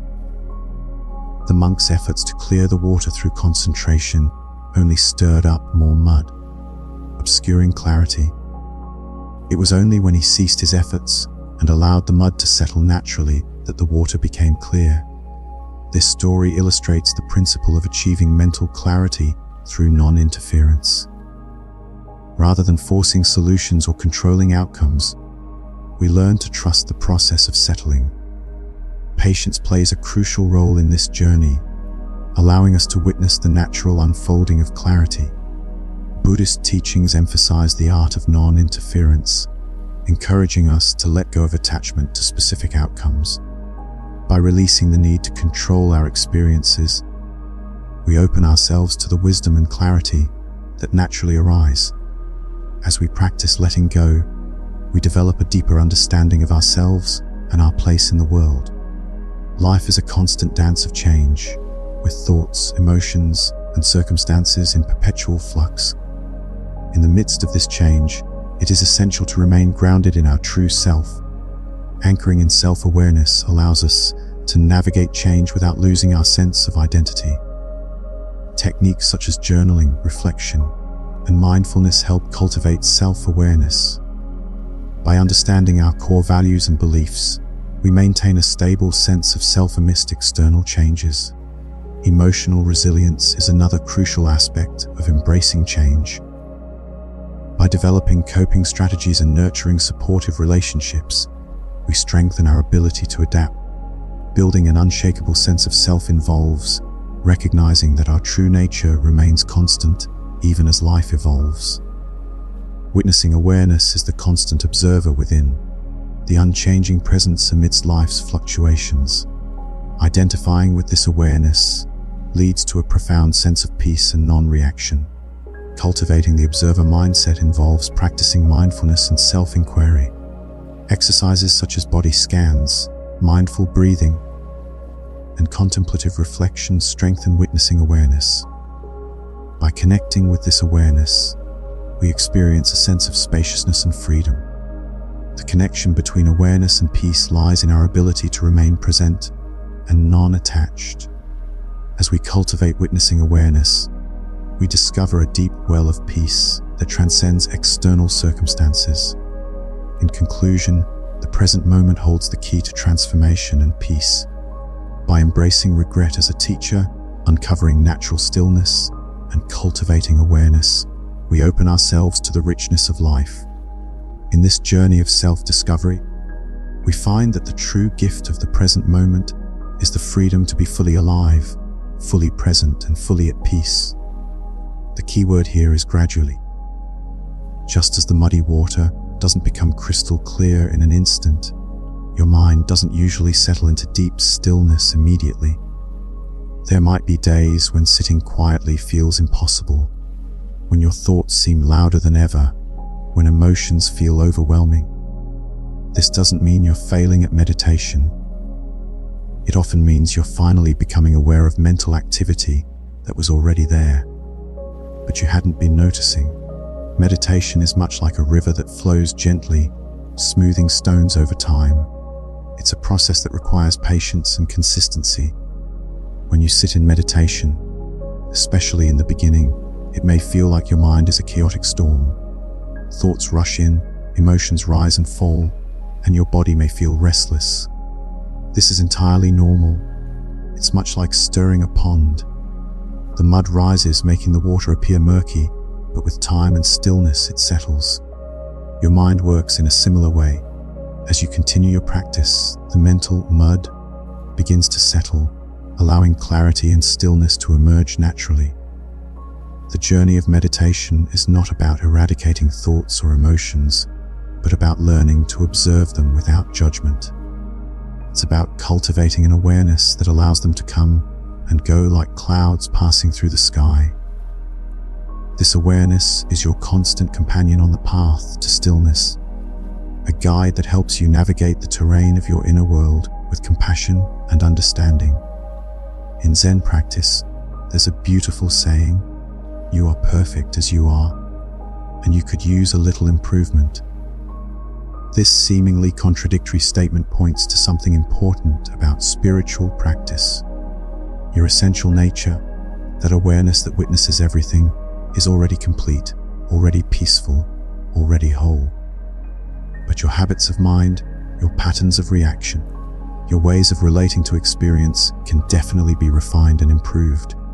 This paradoxical view is central to many spiritual traditions. It acknowledges that while our true self is unblemished and whole, our human experience often involves growth and learning. We are both the sky and the clouds. The sky, our true nature, remains unchanged and vast. The clouds, our thoughts and emotions, change shape and form, but do not alter the sky's essence. This understanding can be liberating. It means that while we strive for personal growth and improvement, we can also find peace in the acceptance of who we are right now. Our journey is not about becoming someone different, but about becoming more familiar with who we already are beneath all the mental activity. Meditation isn't about becoming someone different than you already are. It's about becoming more familiar with who you already are beneath all the mental activity. It's like cleaning dust off a mirror. The mirror's capacity to reflect clearly was always there, but the dust was obscuring it. Your natural stillness is like that mirror's reflective nature, always present, sometimes hidden, but never actually damaged or lost. This understanding can be incredibly relieving for people who have struggled with meditation or who feel like they're not spiritual enough to access deep peace. You don't need to be in a monastery. You don't need to sit in perfect posture for hours. You don't need to have profound mystical experiences. You only need to practice recognizing the stillness that's already here. Like learning to notice the sky behind the clouds, you begin to uncover your true nature, which is always peaceful and whole. Even amidst the tumult of daily life, this true nature remains unchanged. It's similar to the way a mirror reflects whatever is in front of it without becoming the image. Your mind, when cleared of its dust, reflects your true nature, revealing the peace and clarity that was always there. This is what Buddhist teachers mean when they talk about non-dual awareness, the recognition that you are not separate from the peace you're seeking. You are the peace temporarily confused about your own nature, like the sky temporarily forgetting that it's not actually made of clouds. In a forest monastery, there was a meditation hall where students would sit for hours in silence. One student noticed that there was always a barely audible humming sound in the hall, so subtle that she only became aware of it during the deepest moments of quiet. At first, she found it distracting and wondered what was causing it. Over time, she realized that the humming had always been there. She had simply been too caught up in louder mental noise to hear it. One day, she asked her teacher about this background sound. The teacher smiled and said, "That's the sound of the building settling, the air moving, life itself breathing. It was always there, but your mind had to become quiet enough to notice it." This story beautifully illustrates the concept of non-dual awareness. The peace you seek is not something to be achieved or attained. It's an inherent part of your being, always present, waiting to be recognized. Non-dual awareness invites you to see beyond the illusion of separation. It asks you to recognize that the peace you seek is not outside of you. It's the very fabric of your being, woven into the essence of who you are. The practice then becomes very simple. Instead of trying to force your mind into stillness, you learn to rest in the awareness that's already still. Instead of fighting with thoughts and emotions when they arise, you practice remaining as the spacious awareness that can hold them all without being disturbed. Instead of seeking peak experiences or special states, you learn to appreciate the ordinary miracle of consciousness itself. This shift from doing meditation to being meditation is one of the most important transitions in spiritual practice. When you're doing meditation, you're using techniques to try to achieve certain states. When you're being meditation, you're simply resting in your natural state of aware presence. Both approaches have their place, but being meditation is where the deepest peace is found. As you're listening right now, you can experiment with this being meditation. Instead of trying to concentrate on these words or control your thoughts about them, simply rest in the awareness that's already here, already listening, already present. Notice how this awareness doesn't strain or struggle or try to be anywhere other than where it is. It's naturally relaxed, naturally open, naturally still. This is what the mountain in our earlier story represents. Not a cold, dead stillness, but a vibrant, alive presence that remains unshaken while allowing all of life to move through and around it. Your natural stillness has this same quality. It's not the stillness of a rock, but the stillness of space itself, infinitely open, completely allowing, totally at peace with whatever appears within it. When you begin to rest more consistently in this natural stillness, several things start to happen. First, you become less reactive to external circumstances because you're less identified with the mental and emotional reactions that arise. You still feel emotions, but you don't become them. You still have thoughts, but you don't become lost in them. You remain centered in the stillness while allowing everything else to come and go freely. Second, you develop what Buddhists call equanimity, a kind of balanced responsiveness to life that doesn't swing between extremes of elation and despair. From the perspective of natural stillness, both pleasant and unpleasant experiences are seen as temporary weather patterns moving through the sky of awareness. You can appreciate the beautiful ones without clinging to them and endure the difficult ones without being overwhelmed by them. Third, you begin to trust yourself in a deeper way. When you know that there's a place of stillness within you that can't be damaged by external circumstances, you feel more confident about facing whatever life brings. You stop looking to the outside world to provide you with peace, because you've discovered the peace that's built into your very being. In conclusion, the journey to inner stillness is gradual but profound. It's about peeling away the layers of noise and confusion to reveal the peace that is your true nature. Through patience, practice, and the gentle shift from doing to being, you cultivate a life of equanimity and trust, grounded in the unwavering stillness that resides within you. There's an old Zen story about a student who asked her teacher, "How do I maintain this stillness when I leave the meditation hall and go back into the busy world?" The teacher replied, "Do you think the sky stops being the sky when it's full of clouds? Does space become less spacious when it's filled with objects? Your stillness doesn't disappear when your life gets busy. You just forget to notice it's there." This story beautifully encapsulates the essence of natural stillness. It is an inherent quality within all beings, much like the sky that remains sky despite the presence of clouds and space, that maintains its spaciousness despite being filled with objects. This stillness is always present and accessible, even in the chaos of daily life. The role of awareness in accessing this stillness is paramount. Awareness allows you to notice the stillness that underlies every moment, every thought, and every emotion. It is the gentle reminder that you are not the turbulence, but the calm presence beneath it. In daily life, your nervous system constantly interacts with the world, responding to stress, joy, fear, and excitement. Yet, beneath these responses lies a baseline of natural stillness. When you connect with this stillness, your nervous system begins to relax, recognizing it as a return to your natural state. Practical exercises can help you recognize and cultivate this stillness. One such exercise involves mindful breathing. By simply focusing on your breath, noticing its natural rhythm without trying to change it, you allow the mind to settle into the awareness of stillness.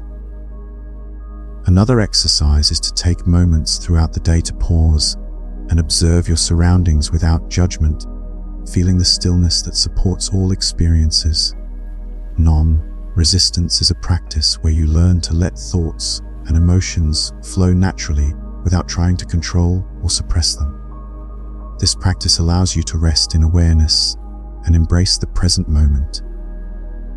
It is about observing thoughts and emotions without judgment, allowing them to be as they are. Consider a stream flowing effortlessly over rocks. When you practice non-resistance, you become like the stream, allowing thoughts and emotions to move through you without obstruction. The benefits of non-resistance are profound. It reduces stress, enhances emotional intelligence, and fosters a deeper connection to the present moment. In real life, non-resistance can be applied in various scenarios. Imagine you're stuck in traffic. Instead of succumbing to frustration, you can practice non-resistance by acknowledging the situation, accepting your feelings, and choosing to focus on the breath or the music playing in the car. This shift in perspective can transform a potentially stressful situation into a moment of peace. Emotions are not enemies, but energy that can be skillfully managed. The analogy of emotions as fire is apt. Fire can be beneficial, providing warmth and light, or destructive, consuming everything in its path. Similarly, emotions can be constructive or harmful, depending on how they are tended. There are different types of emotional energy. Anger, for example, can be a powerful force for change when channeled constructively. Sadness can lead to deep introspection and understanding. Joy can inspire creativity and connection. Emotional intelligence involves recognizing these energies and using them wisely.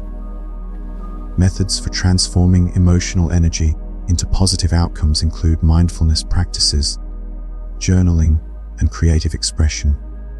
By engaging with your emotions, rather than resisting them, you allow their energy to be transformed into a force that serves life. Emotional wisdom involves acknowledging emotions and choosing how to work with them mindfully. It is the balance between suppressing emotions and being consumed by them. Mindfulness techniques for emotional regulation include observing the breath, noting bodily sensations, and practicing loving kindness meditation. Understanding the information emotions convey is crucial. Emotions are messengers, signaling needs, boundaries, and values. By listening to them with compassion, you develop a deeper relationship with your emotional landscape. Cultivating a compassionate relationship with your emotions involves allowing yourself to feel without judgment, offering kindness to yourself in moments of emotional intensity. This practice fosters emotional resilience and a sense of inner peace. In a busy, chaotic world, maintaining inner peace can be challenging, yet it is possible with intention and practice.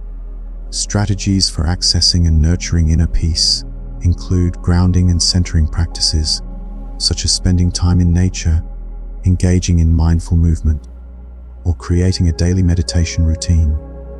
The impact of peace on decision-making is significant. When you are grounded in inner peace, your decisions are more aligned with your values and less reactive to external pressures. Routine plays a crucial role in cultivating peace, providing structure and stability amidst the unpredictability of life. Emotional suppression can be likened to a pot of water on a stove. The lid may be on tight, but the water continues to boil beneath the surface. The story of the meditation student who appeared calm on the surface while emotions burned beneath is a poignant example. The psychological and physical effects of suppression are profound. Suppressed emotions can lead to stress, anxiety, and even physical illness. Recognizing signs of repressed emotions, such as irritability, fatigue, or physical tension, is the first step toward emotional authenticity and healing. Steps toward emotional authenticity include naming your emotions, expressing them through healthy outlets, and seeking support when needed. By embracing your emotions, you free yourself from the burden of suppression and open the door to healing. Integrating the understanding of natural stillness and emotional energy into daily routines involves balancing awareness of emotions with maintaining a sense of inner calm. Practical daily practices for emotional integration include setting aside time for reflection, using storytelling as a tool for emotional processing, and building supportive environments for emotional expression. Storytelling allows you to process emotions by giving them voice and meaning.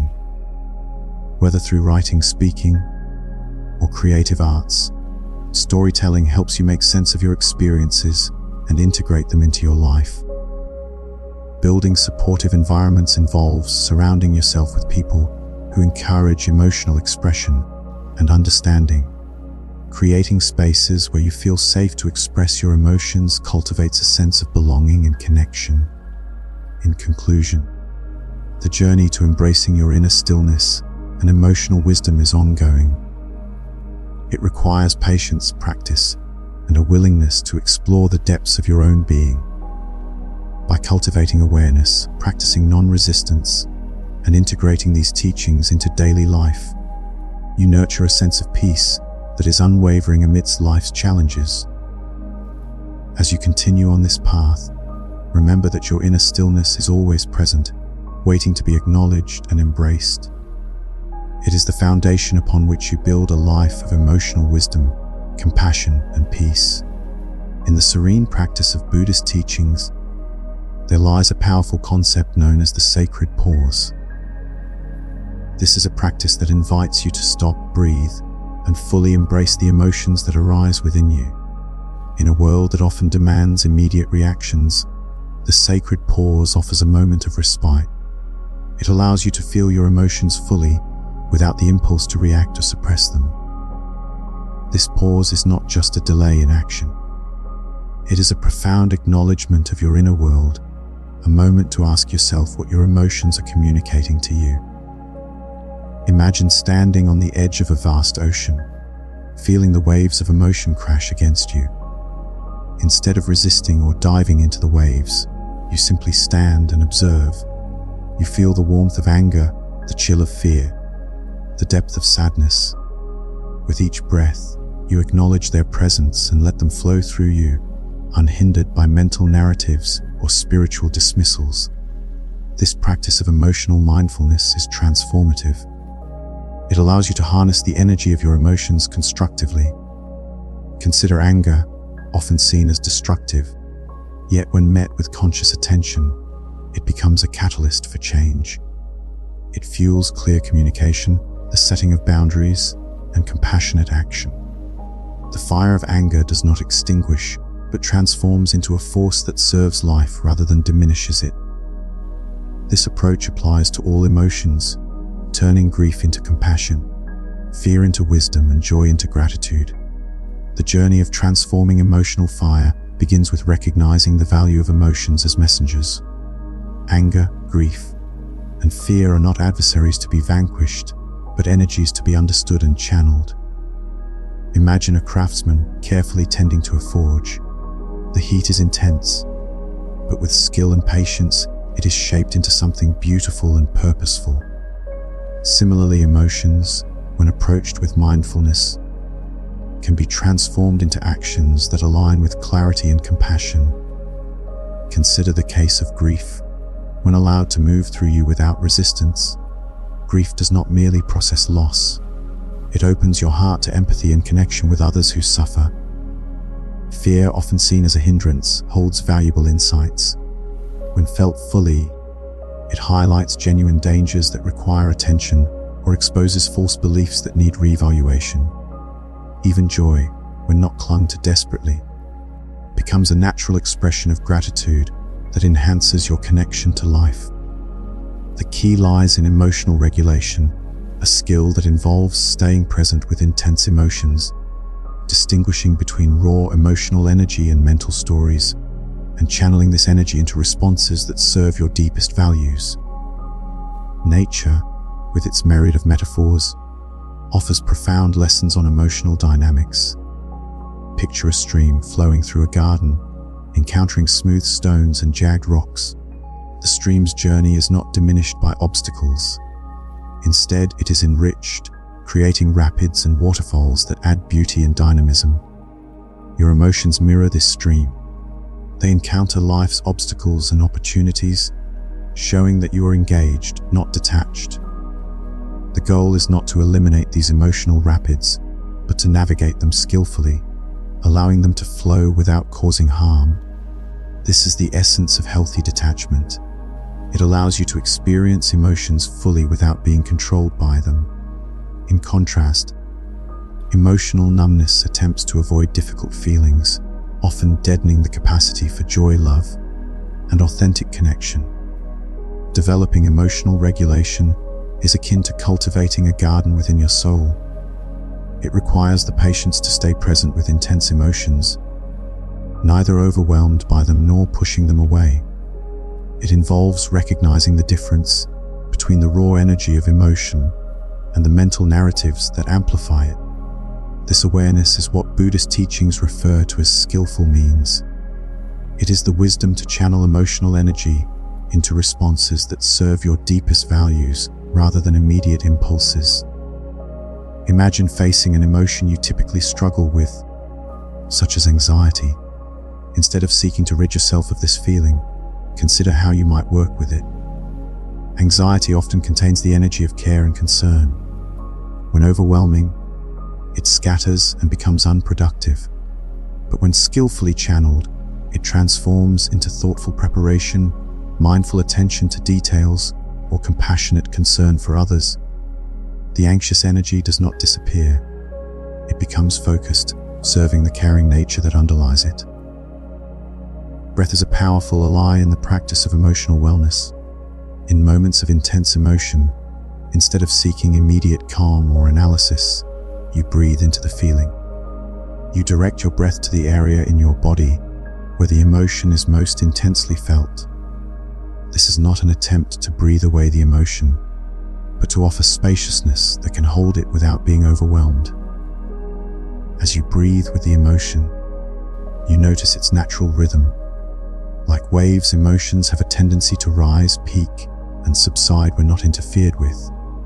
When neither suppressed nor fed with dramatic stories, emotions often transform, revealing wisdom or shifting into different emotional territories. This practice cultivates the realization that you are not your emotions.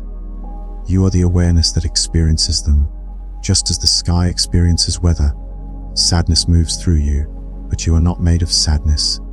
Anger arises, but you are not essentially angry. This recognition allows you to feel emotions fully without losing your center. You become more emotionally available and authentic, no longer afraid of what you might feel. Emotional vulnerability requires courage. It is the bravery to open your heart to the full spectrum of human experience. This openness leads to greater authenticity and connection. When you are no longer afraid of your emotions, you become willing to embrace life with all its beauty and pain. Consider the story of a potter known for creating vessels of extraordinary beauty and strength. When asked about her secret, she explained that the most beautiful pottery comes from clay that is warm and malleable. The potter's art serves as a metaphor for working with emotions. When emotions are fresh and dynamic, they hold the potential for growth and strength. By engaging with them skillfully, you create a life that is both authentic and resilient. In conclusion, the journey through emotional awareness and regulation is not about extinguishing the flames within, but learning to use them wisely. By acknowledging and embracing emotions, you transform them into forces that enhance your life and connections with others. As you continue on this path, remember that you are not your emotions. You are the awareness that experiences them, and this awareness is your greatest ally in the art of living. To shape cold, hardened clay, she said, it cracks and breaks. But if I work with the clay while it's warm from the kiln, while it still has life in it, I can create something that's both beautiful and durable. Our emotions are like that warm clay. When they first arise, they're malleable, workable, full of potential. If you try to shape them through force or ignore them until they harden into resentment, bitterness, or numbness, they become much more difficult to work with. But if you meet them while they're still warm, still alive with energy, you can shape them into responses that serve your highest intentions. This metaphor reveals the importance of addressing emotions in their nascent state. When we acknowledge emotions as they arise, we allow them to be expressed in healthy and constructive ways.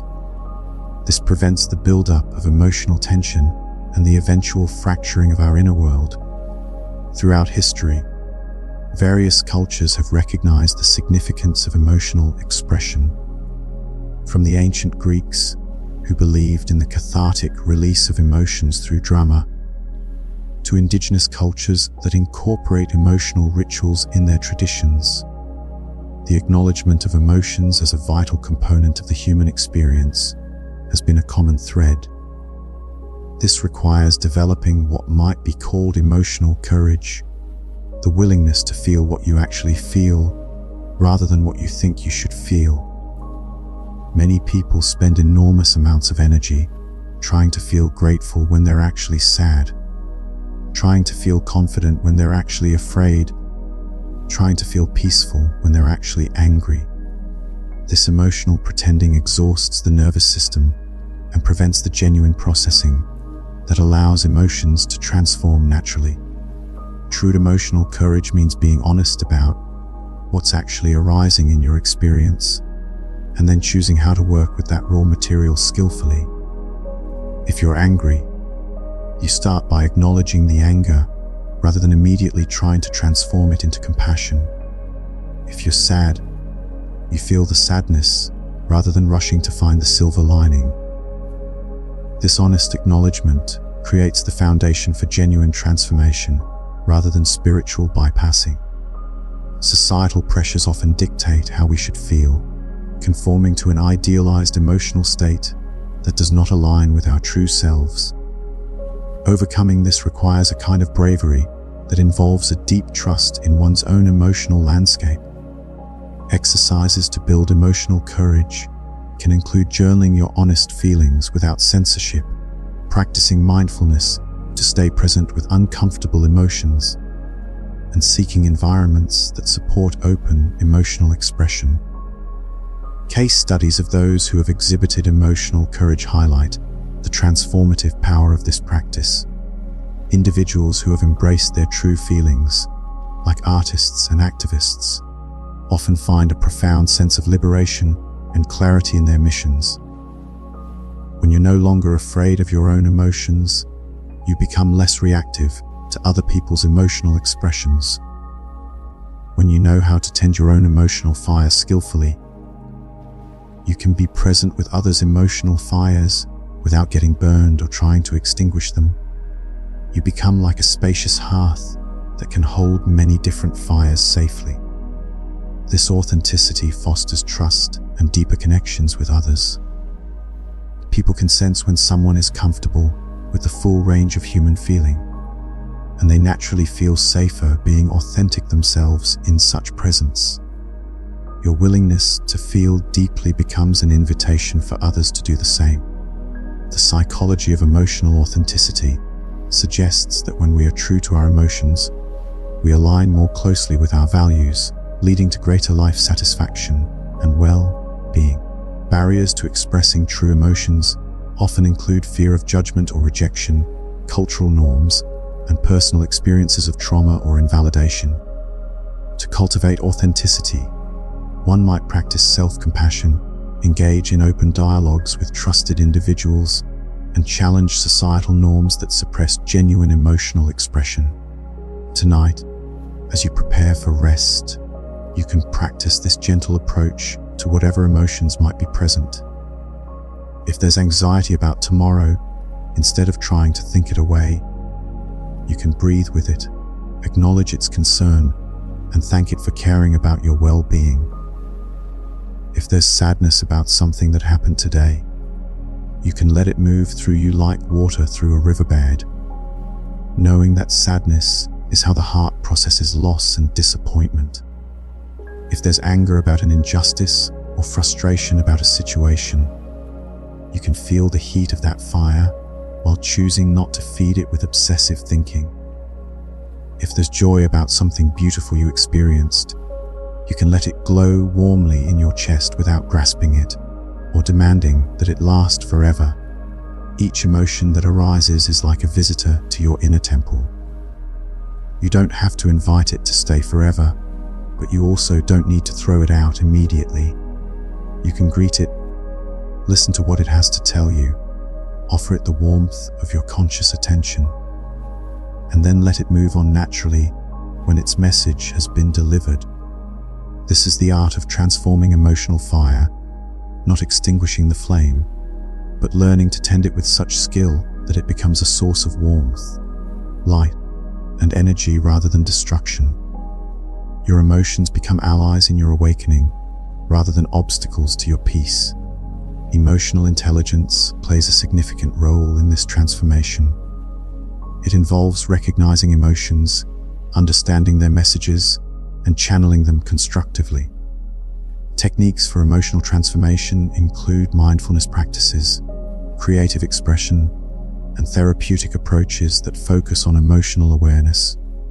Examples from literature and history show that individuals who embraced their emotions often became catalysts for change, using their emotional insights to inspire others and drive movements. Even after you've learned to transform emotional fire into wisdom, there's often still something that keeps you separate from the full experience of peace and connection. It's the walls you've built around your heart over the years. Invisible barriers constructed from old hurts, disappointments, and betrayals that were meant to protect you, but now keep out not just pain, but also joy, love, and the very intimacy your soul craves. These walls weren't built in a day, and they usually had very good reasons for existing. Maybe someone you trusted broke your heart when you were young. Maybe you opened yourself completely to a relationship that ended in betrayal. Maybe you shared your deepest dreams with someone who laughed at them, or offered your authentic self to people who rejected what they saw. Each hurt became another stone in the wall, another layer of protection between your tender heart and a world that sometimes handles tender things roughly. But what you built for protection has become a prison. The same walls that keep out potential pain also keep out potential beauty. The same guards that protect you from being hurt again also prevent you from being fully loved, fully seen, fully alive in your connections with others. The process of dismantling these walls involves understanding their origins, confronting the fears that maintain them, and gradually practicing vulnerability. Strategies for breaking down emotional barriers include seeking supportive relationships, engaging in therapy, and embracing vulnerability as a strength rather than a weakness. There's a story told in Zen circles about a master gardener who inherited a magnificent garden that had been surrounded by a high stone wall. The previous owner had built the wall after deer had repeatedly destroyed his prized flowers. For years, the garden had been safe from any creatures that might damage the plants. But when the new gardener arrived, he found that while the flowers were indeed protected, they had also become weak and pale from lack of natural interaction with the world around them. More troubling, the wall had not only kept the deer out, it had also kept out the butterflies that pollinated the flowers, the birds that spread seeds for new growth, and the gentle rains that nourished the soil. The garden was safe, but it was slowly dying from isolation. The gardener realized he faced a choice. Keep the walls and watch his garden wither in safety, or gradually lower them and trust that the garden's natural vitality would help it handle whatever challenges arose. This is the choice your heart faces every day.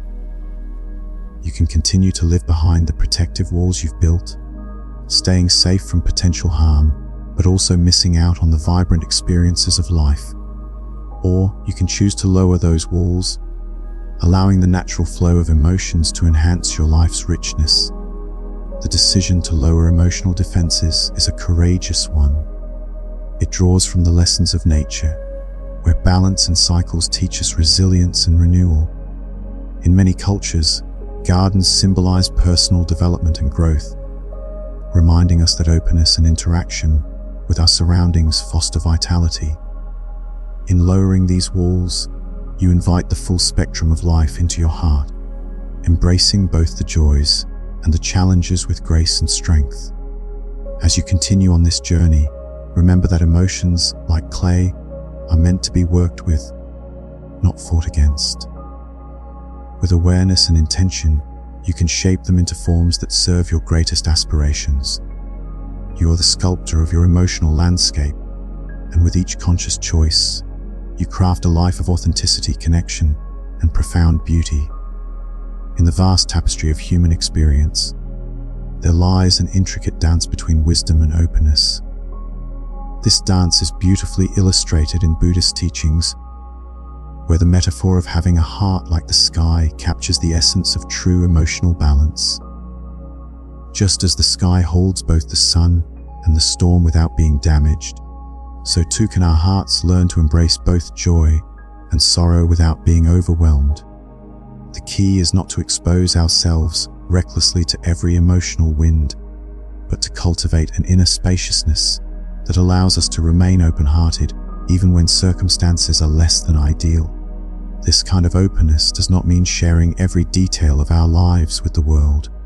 Instead, it means developing the ability to engage with the world from a place of strength and resilience, choosing wisely when and how to reveal our inner truths. Mindfulness plays a crucial role in maintaining this balance. Through practices such as meditation and self-reflection, we can cultivate an awareness that helps us discern when it is safe to open up and when it is wiser to hold back. By being present with our experiences, we can develop the insight needed to navigate the complexities of human relationships with grace and wisdom. At the heart of this dance is a profound understanding of the difference between protection and defense. Protection arises from wisdom and discernment, enabling us to set healthy boundaries that honor our needs and values. Defense, on the other hand, is rooted in fear and reactivity, often manifesting as an automatic response to perceived threats. A protected heart is one that can make conscious choices, opening and closing as needed, based on the present moment's realities. In contrast, a defended heart operates from patterns of closure that often do not serve our highest good. Imagine the difference between a fortress with impenetrable walls and a home with doors that can open to welcome trusted guests. Psychologically, living defensively can have significant impacts on our well-being. Chronic tension, anxiety, and a sense of isolation are common byproducts of a life lived in defense mode. Recognizing these patterns and transitioning from defense to protection requires conscious effort and self-awareness. It involves acknowledging the underlying fears that drive our defensive behaviors and gently challenging them with compassion and understanding. One practical technique for this transition is to regularly reflect on situations where we feel the urge to close off. By examining these moments with curiosity rather than judgment, we can begin to understand the triggers and fears that prompt our defensive responses. Over time, this awareness allows us to make more intentional choices about when and how to protect our hearts. Our bodies are remarkable barometers of our emotional states, often providing insights that our conscious minds might overlook. Physical sensations such as tension, tightness, or a racing heart can indicate where we have built emotional walls. By developing body awareness, we can learn to recognize these signals and use them as guides in the process of opening up.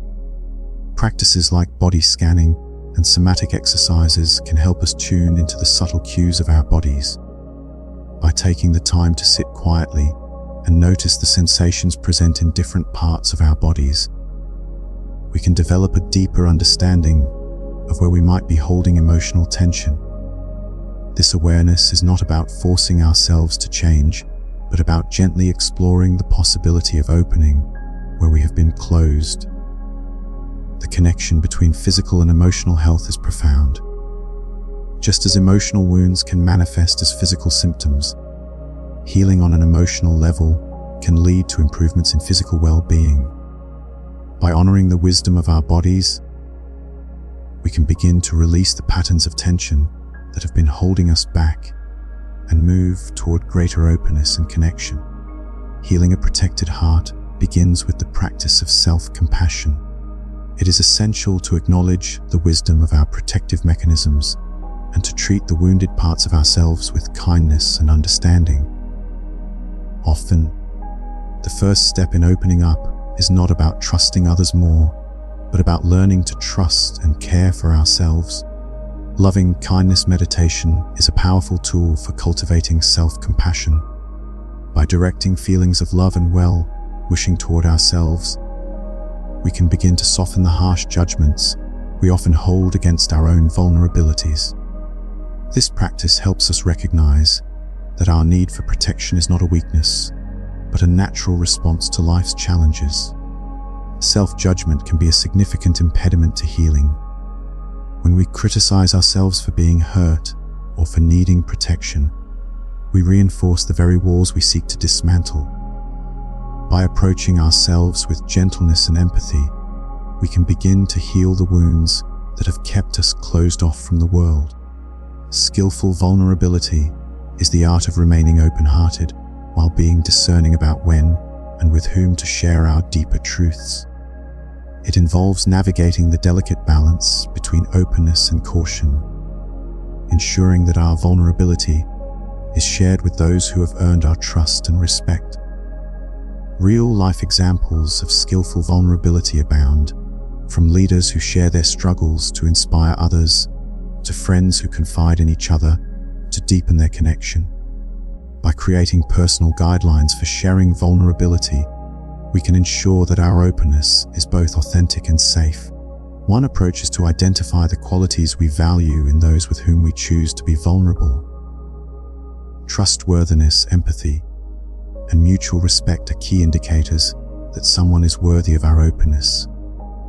By being intentional about when and how we share, we can protect our hearts while still embracing the richness of true connection. Nature offers profound lessons in adaptability and responsiveness. Consider the flower that opens to the sun's warmth but closes during harsh conditions. This natural responsiveness is not a sign of weakness but of wisdom, illustrating how we can appropriately respond to life's circumstances.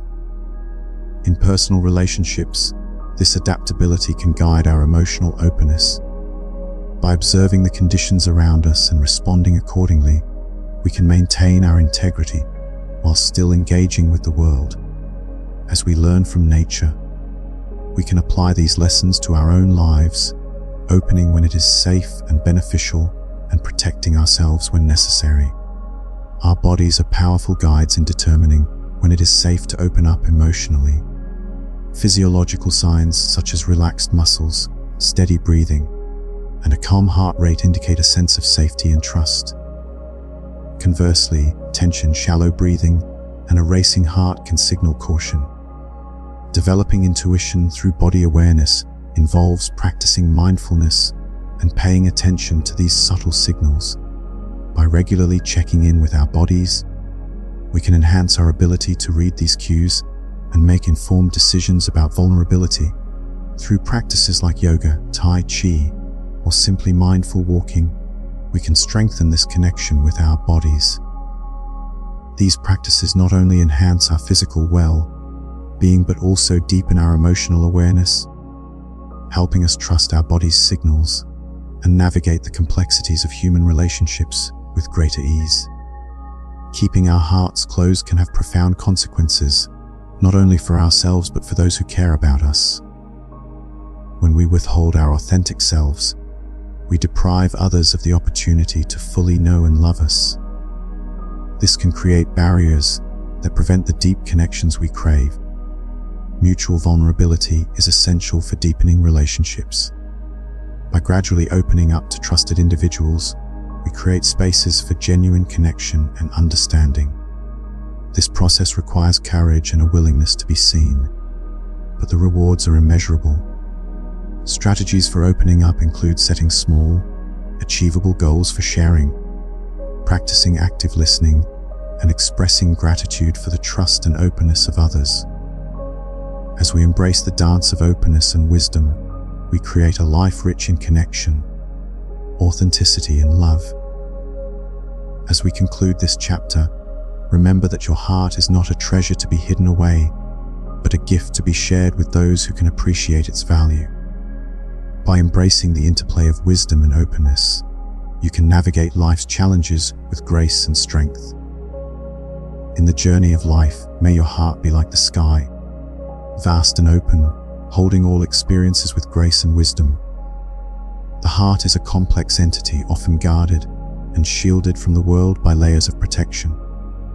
Opening a protected heart is akin to the delicate process of peeling an onion, layer by layer, revealing the core of our true selves. This journey is not one of haste, but of patience and care. It begins with the small steps, the minor vulnerabilities shared with those who have proven themselves worthy of our trust. These initial expressions of authenticity might be as simple as sharing our honest opinions on trivial matters, yet they are significant in setting the stage for revealing deeper emotional truths. The act of saying no when necessary is paradoxically a step towards saying yes when desired, creating a balance in our interactions. Each small act of vulnerability is a lesson for our nervous system, teaching it that openness does not necessarily result in catastrophe. Each positive response we receive from sharing our true selves helps to reprogram the old belief that vulnerability equals danger. Over time, this gradual process shifts our default setting from one of defense to discernment, from closed to consciously open. This journey requires immense patience. Hearts that have been closed for years do not open overnight. Setbacks are part of the process, times when someone mishandles our openness, prompting the urge to retreat behind our walls. These moments are not failures but opportunities for learning. They teach us what we need to feel safe, what nurtures our trust, and how to communicate our boundaries clearly. Self-compassion plays a crucial role in transforming the internal environment of our hearts. A practice such as loving kindness meditation can be revolutionary for those with protected hearts. By placing a hand on our heart and offering ourselves the same compassion we would extend to a dear friend, we begin to heal the environment that necessitated closure in the first place. Becoming a safe person for ourselves allows us to be more open to genuine connections with others. As we practice internal kindness, the need for external validation diminishes. When we stop seeking from others what we are unwilling to give ourselves, our relationships become less desperate and more authentic. We become selective about who gains access to our deeper selves, no longer famished for acceptance. Opening our hearts does not make us more susceptible to being hurt. It makes us more resilient. A heart softened by self-compassion can endure disappointment better than one hardened by self-protection. Comforting ourselves empowers us to take risks for meaningful connections without the fear of devastation from rejection. Practicing kindness towards ourselves fundamentally changes our external relationships. This transformation reduces the desperate need for validation and paves the way for more genuine connections. As we cultivate internal kindness, we notice a shift in our interactions. The desperation for acceptance fades, and we become more discerning about who deserves access to our inner world. Our relationships evolve from a place of neediness to one of choice and authenticity. This internal shift allows us to form healthier and more selective relationships. We are no longer driven by a frantic desire for acceptance, but by a serene understanding of our worth. This self-assuredness enables us to approach relationships with a clear mind, knowing that we are complete on our own. Our interactions become less about filling a void and more about sharing the abundance within us. Change is the only constant in life, an inevitable force that shapes our existence. Embracing change rather than resisting it can lead to profound growth. Like rivers that alter their course without asking for permission, or seasons that change on their own schedule, life is in constant flux. We often expend tremendous energy trying to make life hold still, wishing for good days to last forever and difficult phases to pass quickly. We believe that security comes from halting change, or at least controlling its direction. Yet it is this very flow of transformation that keeps life vibrant, allows for growth, and ensures that no difficulty is permanent. A master woodworker once shared the secret to crafting furniture that withstands the test of time. "I don't fight against the wood's natural grain," he explained to his apprentice. Wood expands and contracts with humidity, warps with temperature changes, and develops character marks over time. The apprentice, puzzled, asked, "But doesn't that make the furniture less perfect?" The master smiled. "Perfect means working with reality, not demanding that reality be different." This wisdom applies to every aspect of human existence. Relationships that try to remain unchanged become brittle and break. Bodies resisting natural aging suffer more than those adapting gracefully. Minds insisting on controlling every outcome exhaust themselves fighting currents they cannot redirect. Buddhist philosophy calls this resistance to natural flow dukkha, often translated as suffering, but more accurately understood as the friction caused by rigid expectations against life's natural course. A wheel perfectly round rolls smoothly, while one with flat spots from demands for a particular journey creates bumps and unnecessary wear. Nature offers profound lessons in adaptation. Consider a river carving its path through a landscape over millennia. Water does not argue with mountains, but finds the most efficient route around obstacles, wearing away what can be changed while flowing around what cannot. The river reaches the sea not through force, but through persistence and flexibility. This natural wisdom teaches us the importance of aligning with life's flow rather than fighting it. Nature's adaptability serves as an inspiration for personal growth, emphasizing persistence in overcoming obstacles. Understanding and harnessing natural rhythms can guide us in navigating life's challenges with ease. Just as nature adapts, so too can we learn to align with the flow of life, embracing change as a path to growth and transformation. Vulnerability is the key to authentic relationships. Courageously opening our hearts can lead to deeper connections. Balancing openness with discernment is crucial, allowing us to be vulnerable while maintaining healthy boundaries. The psychology of vulnerability reveals that embracing our imperfections fosters genuine connections with others. It takes courage to be vulnerable, but this courage is rewarded with relationships that are real and meaningful. Cultivating courage involves recognizing the strength in vulnerability and understanding that true connection requires openness. Balancing vulnerability with personal boundaries ensures that we remain protected while allowing others to see our true selves. Rigid expectations create friction and suffering, as described in Buddhist philosophy. Flexibility in expectations is essential to avoiding unnecessary stress and facilitating smoother life experiences. The concept of dukkha highlights the friction caused by rigid expectations against life's natural course. Developing flexibility involves practical steps and adaptive thinking, allowing us to navigate life's changes with ease. Real-life examples of adaptive thinking demonstrate the value of flexibility in expectations. Perfection is aligning with reality rather than opposing it. The woodworker's insight illustrates how acceptance of imperfections leads to a more fulfilling life. Redefining perfection in modern life involves accepting the natural flow and embracing life's imperfections. Case studies of acceptance leading to success highlight the power of embracing reality. Mindfulness practices enhance acceptance, allowing us to live in harmony with reality. As we conclude this chapter, remember that the heart's journey is one of gradual opening and embracing change.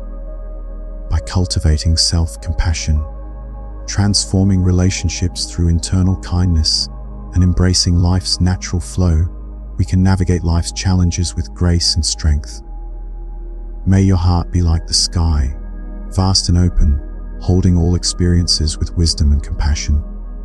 Life is an ever-evolving journey filled with unexpected twists and turns. To navigate it successfully, one must embrace the concept of intelligent adaptation. Consider the river, which gracefully changes its course when faced with an obstacle, finding a new path rather than fighting against what is. This is a powerful metaphor for how we can respond to life's shifts.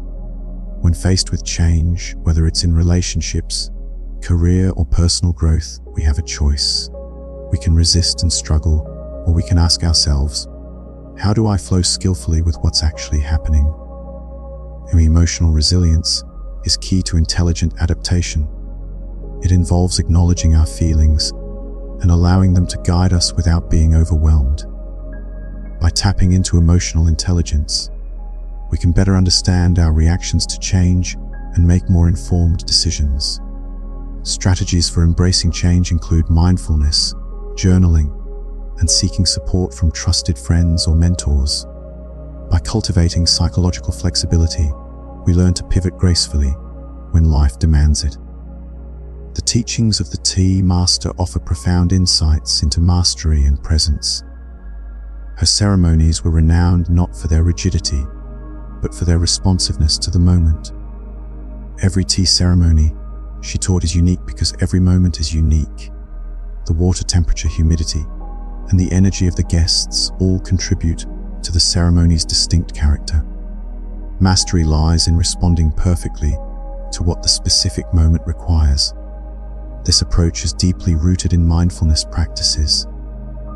By being fully present, we can engage with the world around us in a more authentic and meaningful way. The art of presence involves observing without judgment, allowing us to see the richness of each moment.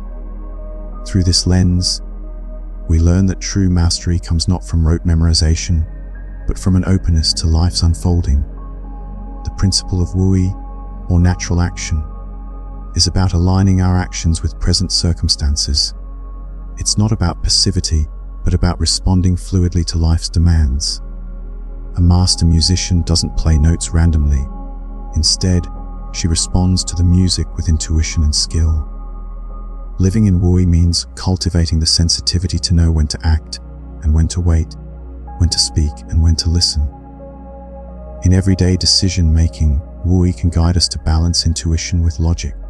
It encourages us to trust our instincts while also considering practical realities. Spontaneity plays a crucial role in personal growth, allowing us to explore new possibilities and embrace creativity. Traditional notions of strength often equate it with rigidity, the ability to stand firm against external pressures. But true strength is more like bamboo during a storm, flexible yet deeply rooted. Bamboo bends with the wind, demonstrating resilience through its adaptability. This flexibility allows it to endure and thrive. Cultivating mental agility is essential for resilience. It involves being open to new ideas and experiences, and willing to change course when necessary. Real-life examples of flexible leadership show how adaptability can lead to success, even in challenging circumstances. By redefining strength as flexibility, we empower ourselves to navigate life's unpredictability with grace. Beneath the surface of life's changing circumstances lies a stable awareness. This deeper consciousness remains constant, witnessing the ebb and flow of life. By recognizing this inner stability, we can face surface changes with equanimity. Meditation and self-awareness practices help us connect with this deeper aspect of ourselves. Awareness provides a grounding force amid life's turbulence. When we rest in this stability, we become less reactive to external events. Instead, we can respond with clarity and calmness, knowing that beneath the chaos, there is a part of us that remains unchanged. The story of the young farmer illustrates the importance of preparation and adaptability in navigating life's cycles. Rather than being caught off guard by droughts, he studied the patterns and learned to work with them. His approach to farming skillfully, regardless of weather conditions, offers valuable lessons for personal growth. Understanding natural cycles involves recognizing that change is an inherent part of life. By accepting this, we can stop being surprised by change and start developing the skills needed to navigate it gracefully. Planning and adaptability go hand in hand, allowing us to prepare for the future while remaining flexible in the present. Being attuned to early signals of change can prevent crises. Just as rivers gradually find new channels, life changes often give subtle hints before they become significant. Developing emotional intelligence helps us detect these signals, whether it's stress in relationships or dissatisfaction in our careers. Proactive problem-solving involves making small adjustments before issues escalate.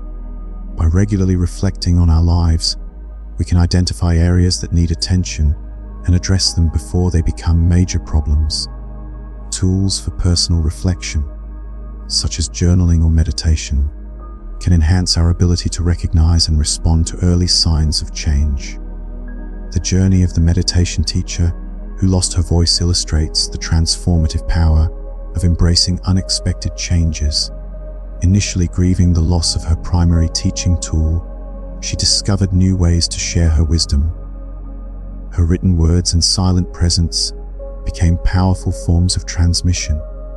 Overcoming adversity often requires creative problem solving. By finding new paths, even in the face of disruption, we can uncover opportunities for growth and transformation. This journey highlights the importance of finding meaning in change, allowing us to move forward with resilience and purpose. As we conclude this chapter, remember that life is a dynamic dance of change and continuity. By embracing intelligent adaptation, cultivating presence, and redefining strength, we can navigate life's challenges with grace and wisdom. May you find the courage to flow with life's currents, trusting in the deeper stability of your awareness. In the next chapter, we will explore further insights into the journey of personal growth and transformation. Life unfolds in mysterious ways, often beyond our understanding or control. Yet, one of the most profound aspects of living is learning to trust the flow of life itself.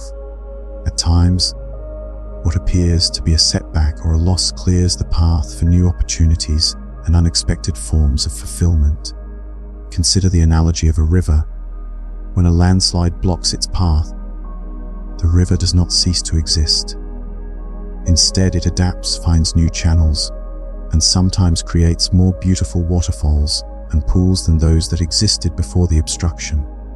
This natural ability to adapt and find new pathways exemplifies how resilience and adaptability can transform obstacles into opportunities. Trusting life's flow does not mean becoming passive or abandoning your dreams and goals.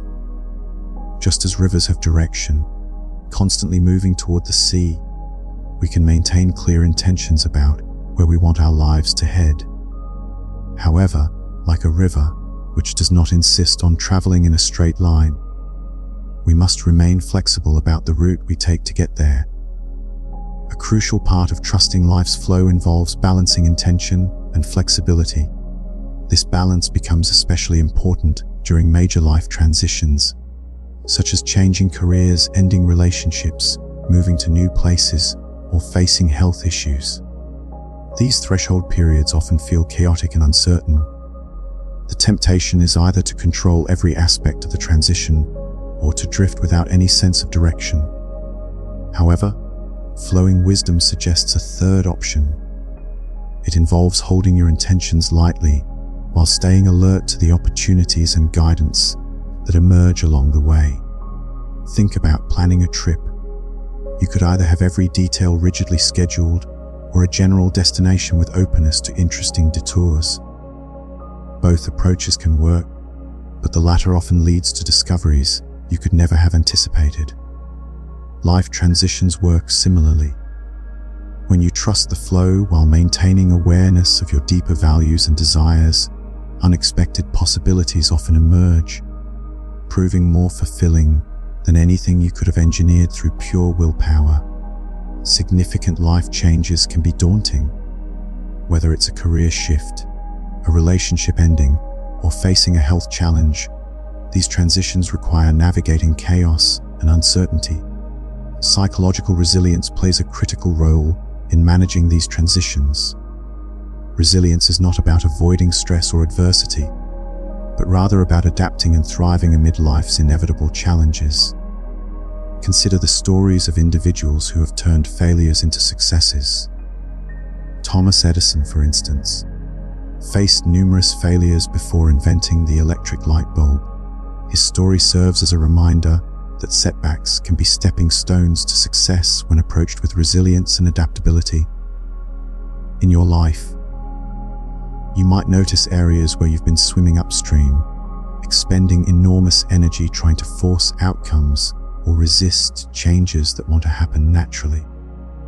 Perhaps there's a relationship that's trying to evolve, but you're holding it in an outdated form. Maybe your body is asking for different rhythms, but you're demanding it maintain the pace of a younger version of yourself. Possibly your career is calling for transformation, but you're clinging to familiar security, even though it no longer nourishes your spirit. Flowing with these natural movements doesn't require dramatic action. Often it begins with simply stopping the resistance. Like the farmer who learned to work with weather patterns rather than fighting them, you can start by acknowledging what's actually happening instead of insisting that reality be different. This acknowledgement creates space for wisdom to emerge about how to respond skillfully to changing circumstances. Surrender is a deeper practice that involves releasing control over one's life. This concept of surrender is not about giving up, but about letting go of the need to control every aspect of life. In surrendering, you allow yourself to grow and transform profoundly. Meditation and mindfulness are powerful tools for cultivating surrender. These practices help quiet the mind and open you to the present moment, allowing you to let go of rigid expectations and embrace the flow of life. Philosophically, the idea of surrender is about recognizing the limits of control. Life is a vast, intelligent unfolding that includes us while being infinitely larger than our individual concerns. Resting in this trust, you find the courage to flow with life's currents, trusting in a deeper stability of awareness that doesn't require you to control every element of your journey. Intuition plays a crucial role when conscious control is limited, like the story of the weaver who, despite losing her sight, continued to create beautiful tapestries, guided by intuition rather than vision. Her work demonstrated how intuition can guide actions when traditional methods fail. Developing intuitive skills can be enhanced through mindfulness practices that cultivate presence and awareness.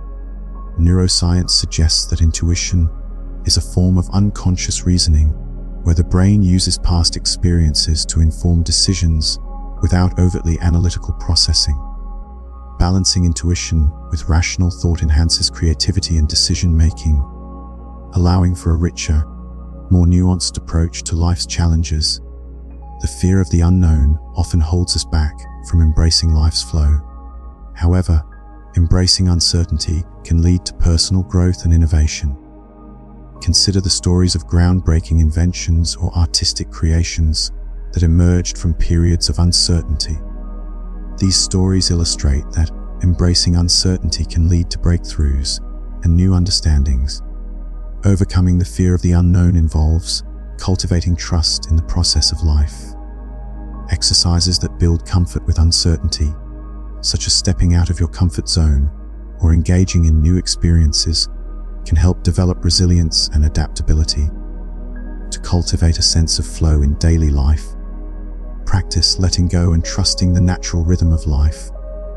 Engage in mindful breathing, reflective journaling, and visualizations to foster a sense of ease and adaptability. Incorporate daily routines for stress reduction, such as setting aside time for meditation or enjoying nature. Guided meditations focused on flow can help calm the mind and open you to the present moment. Understanding the science of habit formation can support the integration of these practices into daily life. Spiritual teachings on surrender and flow can be integrated into everyday activities. Seeing life as part of a larger, intelligent unfolding encourages a sense of belonging and trust in the process. Spiritual practices for modern life, such as mindfulness, gratitude, and compassion, can help embody these principles. Examples of spiritual leaders who live these teachings offer inspiration and guidance. Community support can also be invaluable in spiritual journeys, providing encouragement and shared insights. As you continue your journey, remember that trusting the flow of life is an ongoing practice. It requires patience, awareness, and a willingness to let go of rigid expectations.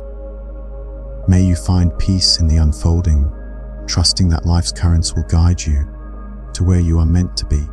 Surrender is often misunderstood as a passive or weak state of being. This chapter seeks to redefine surrender as a dynamic and vibrant way of living where life flows through you. Much like a river that effortlessly carves its path through the landscape. It is the difference between struggling against the current and allowing the water to carry you, trusting in its innate wisdom.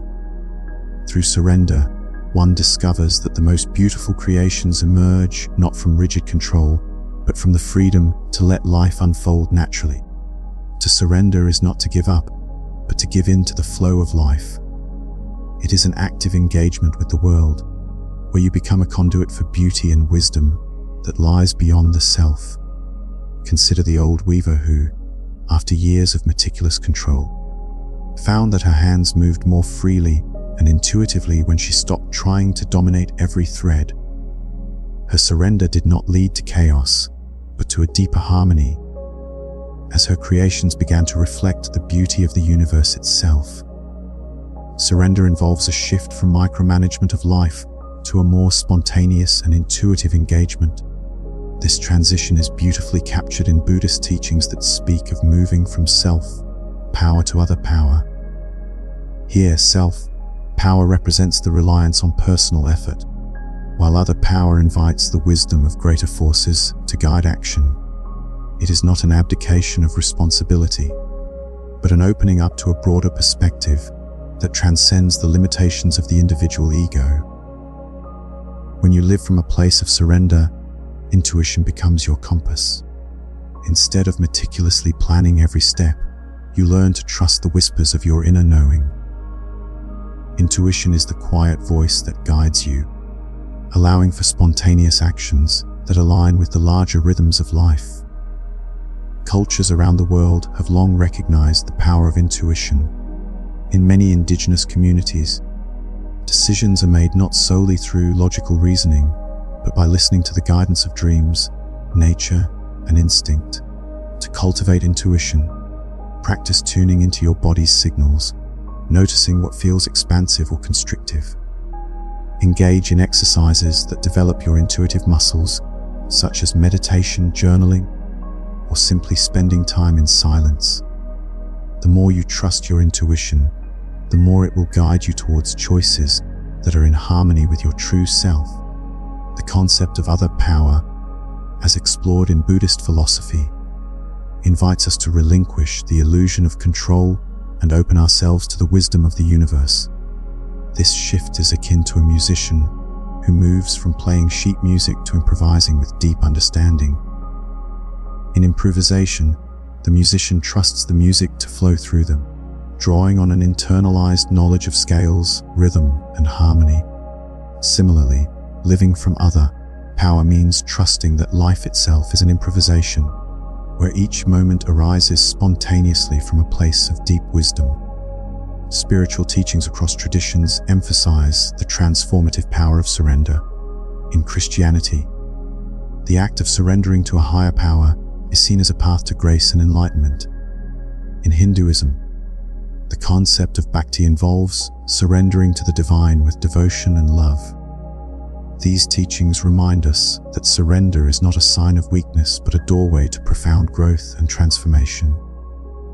Life, when lived like a jazz improvisation, becomes a dance of authenticity and spontaneity. Improvisation does not mean abandoning skill, but rather allowing skill to guide the flow of creativity. Consider the story of a chef who, after years of following recipes precisely, discovered the art of cooking by tasting, feeling, and allowing the ingredients to guide the process. His legendary dishes emerged not from control, but from a deep trust in the culinary dance. Improvisation extends beyond the arts into everyday life.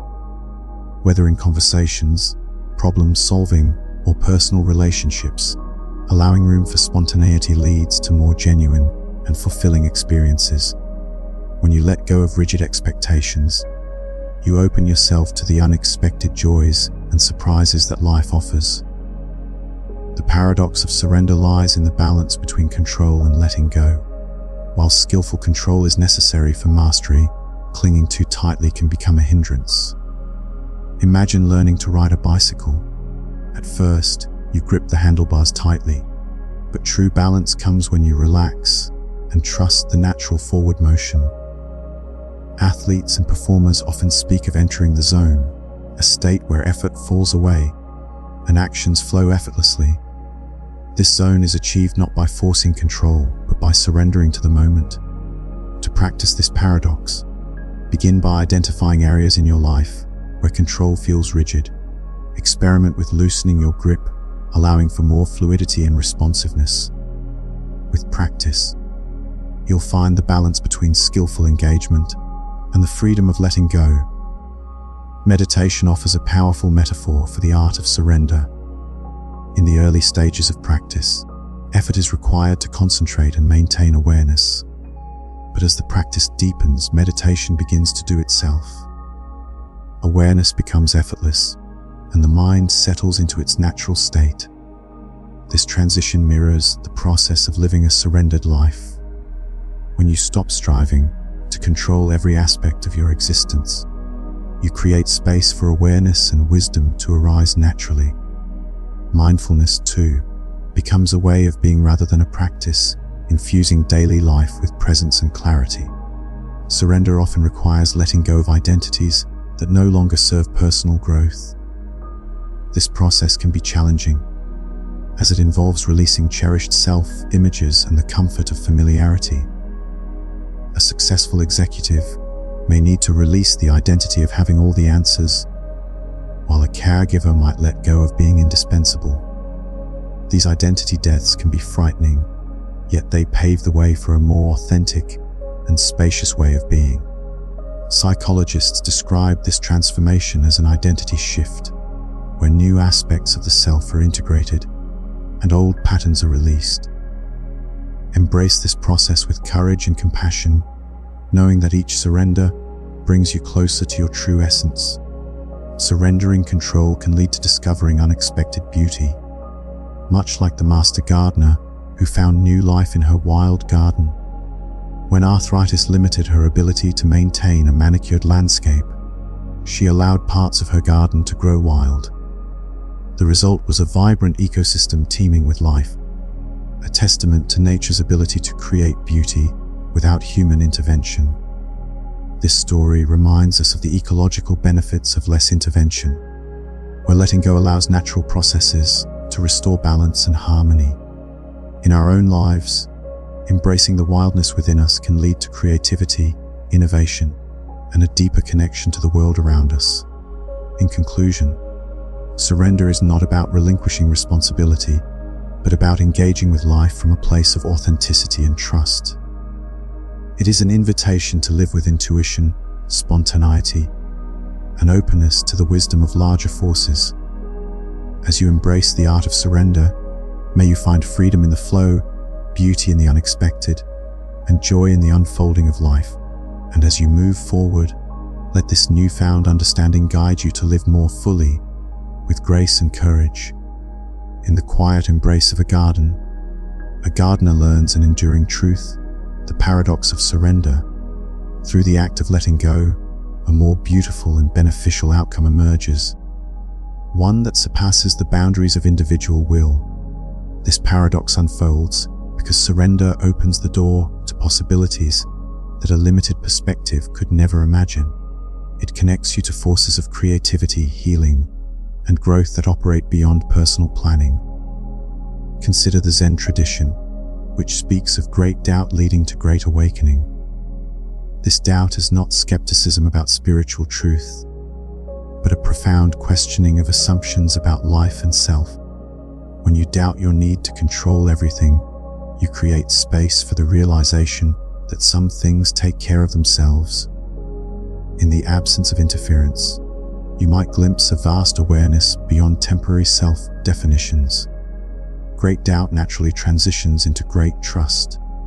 This trust is not blind faith in external authorities, but confidence in life's fundamental intelligence. Observe how wounds heal, plants grow toward light, and ecosystems balance themselves without conscious direction.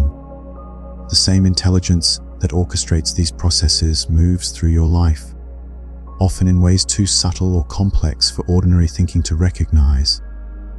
Surrender involves cooperating with this deeper intelligence, rather than attempting to override it with personal preferences. This does not mean becoming passive or abandoning discernment. Just as a chef chooses ingredients carefully, albeit allowing the cooking process to guide itself, you make conscious choices while holding them lightly. This allows better possibilities to emerge if they arise. In the journey of personal growth, doubt plays a crucial role. It is not a hindrance, but a catalyst for awakening. Doubt prompts you to question the assumptions that confine your understanding of self and the world. When you embrace doubt, you open yourself to new perspectives and potential breakthroughs. Philosophically, doubt challenges the status quo and encourages exploration beyond comfortable boundaries. It is through questioning that you discover deeper truths and insights. There are countless examples of doubt leading to breakthroughs. Scientific discoveries often begin with questioning established beliefs. Artists and thinkers throughout history have used doubt as a tool for innovation and creativity. Practically, you can embrace doubt through exercises that encourage reflection and curiosity. Journaling about your beliefs and assumptions, engaging in open-ended discussions, and exploring new experiences can foster a mindset that welcomes doubt. Trusting in life's inherent intelligence can lead to more harmonious living. This trust is not passive resignation, but an active engagement with life's processes. Consider natural healing processes, where the body heals itself without conscious intervention. In the same way, ecosystems exhibit self-regulation through interconnected relationships. The science behind natural intelligence reveals the intricate balance and wisdom within nature. From the self-healing mechanisms of cells to the intricate webs of ecological systems, life demonstrates a profound intelligence at work. Case studies of ecosystems show how they maintain balance and adapt to changes, illustrating the resilience and wisdom inherent in nature. Trusting life's intelligence involves cultivating a mindset that recognizes and respects this natural wisdom. Practices such as mindfulness and meditation can help you attune to the rhythms of life and develop trust in its unfolding.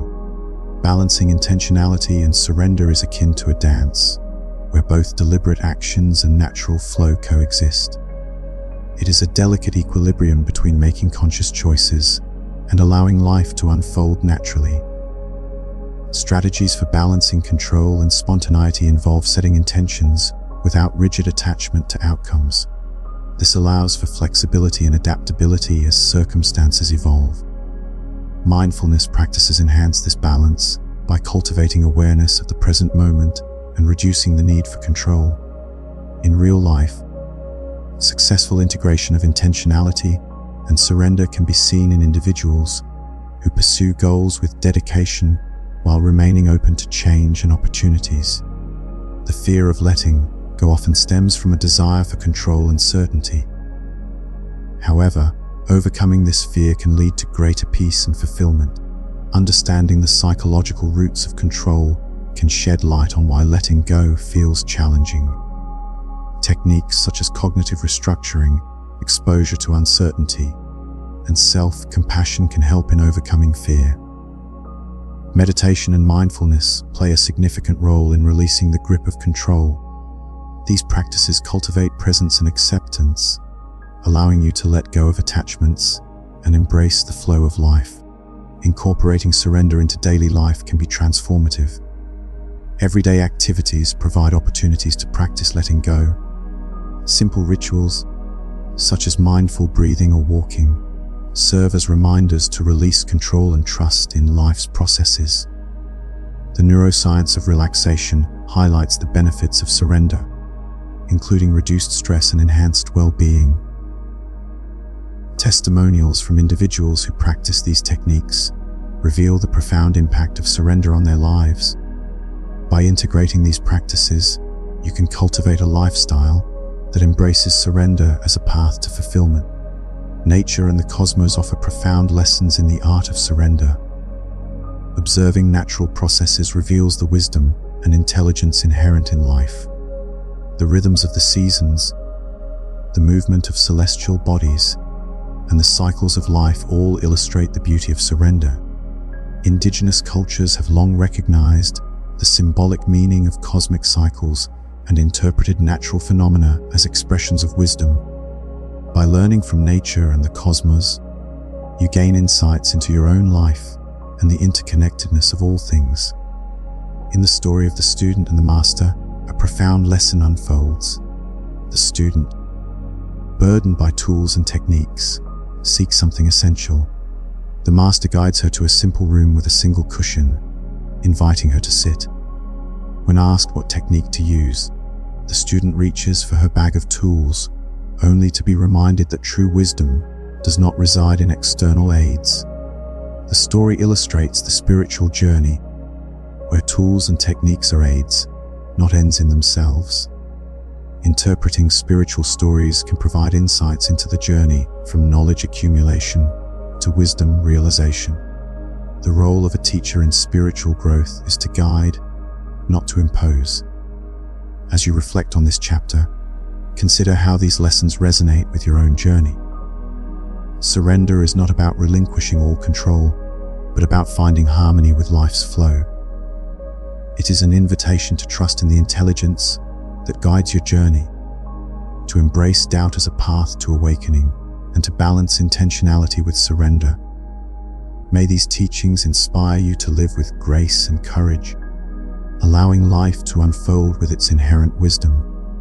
In the quiet sanctity of the teacher's presence, the student sat, grappling with the profound simplicity of the instruction given. "Just sit," the teacher gently repeated. "But which teaching should I contemplate?" the student asked, her voice tinged with the urgency of someone seeking direction. "None," came the softly spoken reply. "Then what should I do?" she questioned further, her curiosity mingling with confusion. The teacher's eyes twinkled with infinite kindness as he responded, "Nothing. Just be what you already are." In that moment, the student experienced a revelation, a profound realization that all her learning had been preparation for this simple recognition. Beneath every technique, beyond every teaching, prior to every spiritual accomplishment, there was already a completeness that needed nothing added to it. The bag of tools she had carried wasn't wrong. It had served its purpose by bringing her to this point of understanding.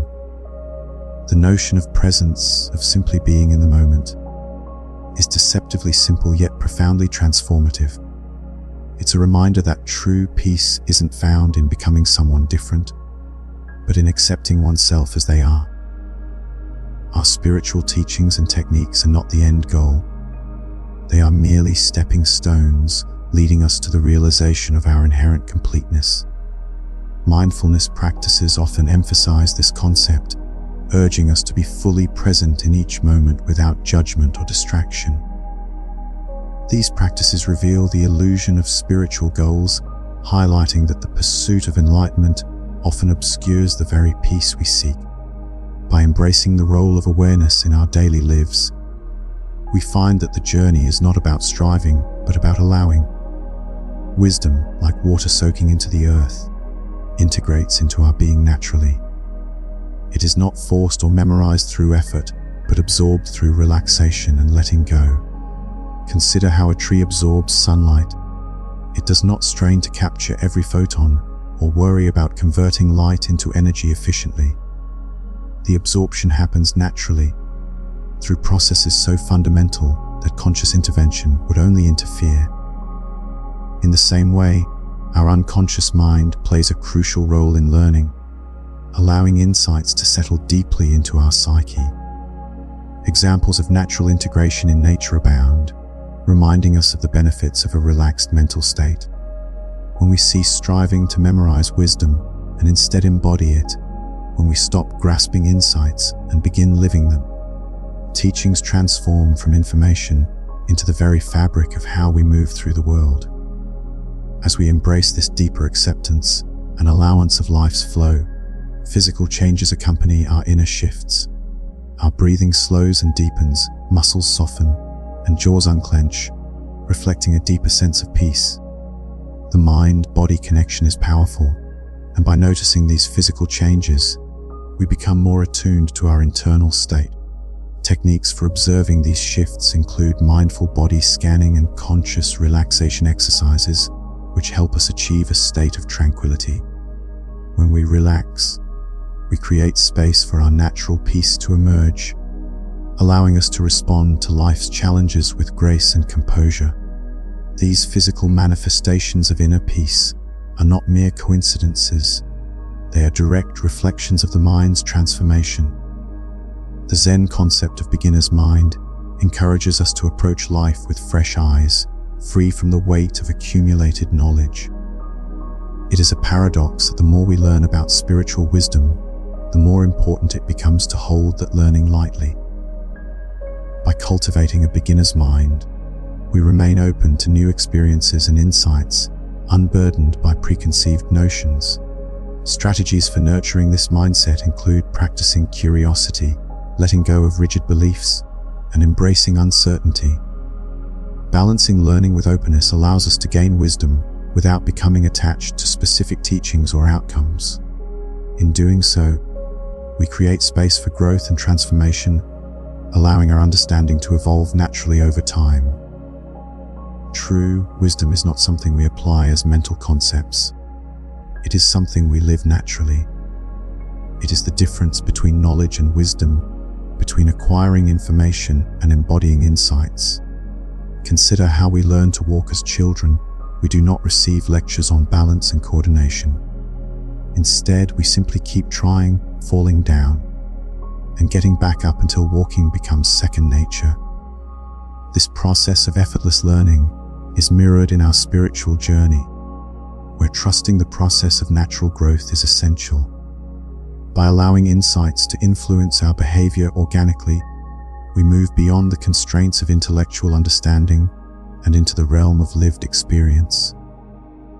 As we deepen our internal transformation, we shift from automatic reactions to thoughtful responses. This subtle change has a profound impact on our ability to handle life's challenges with composure and clarity. Techniques for fostering mindful responses include pausing before reacting, identifying emotional triggers, and practicing empathy. By understanding our emotional landscape, we cultivate the ability to respond with compassion rather than reacting out of habit. This shift is often so subtle that we may not notice it happening, yet it signifies a profound change in how we engage with the world. By embracing this transformation, we create space for more intentional and meaningful interactions. At the heart of this journey lies the ultimate release of striving for spiritual achievements. It is the acceptance of oneself as already complete, free from the need to change or improve. The pitfalls of spiritual perfectionism often lead to frustration and disillusionment, obscuring the path to inner peace. Yet, by embracing simplicity and letting go of the need to achieve, we find a profound sense of contentment. Stories of spiritual figures who embrace this simplicity serve as powerful reminders of the beauty inherent in letting go. Practical steps for releasing spiritual striving include practicing self-compassion, embracing imperfection, and cultivating gratitude. In doing so, we begin to experience a sense of ease and joy in simply being. Ultimately, the spiritual journey is a transition from seeking external validation and improvement to embodying a state of being. It is the recognition that all spiritual seeking leads back to the understanding of one's inherent wholeness. The stages of spiritual seeking often involve periods of confusion, exploration, and realization. Personal narratives of transformation illuminate this path, offering guidance and inspiration. Exercises for embodying wholeness include mindfulness meditation, self-reflection, and embracing the present moment. As we shift from seeking to being, we find that the peace we sought was always within us, waiting to be discovered.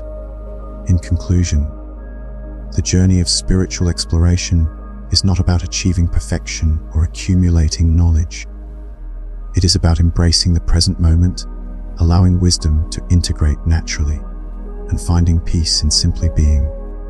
May these teachings inspire you to live with grace and authenticity, trusting the journey as it unfolds. The journey to discovering inner peace is much like a treasure hunt, where the prize has been within us all along.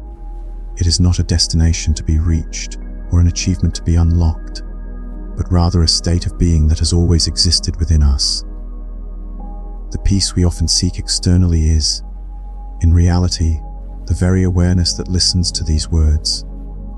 It is the stillness that rests beneath the surface of our busy minds, waiting patiently to be uncovered. Mindfulness plays a crucial role in this discovery.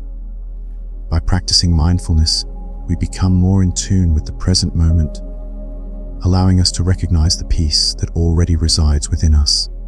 Simple exercises such as observing our breath or focusing on the sensations in our body can help us connect with our internal awareness.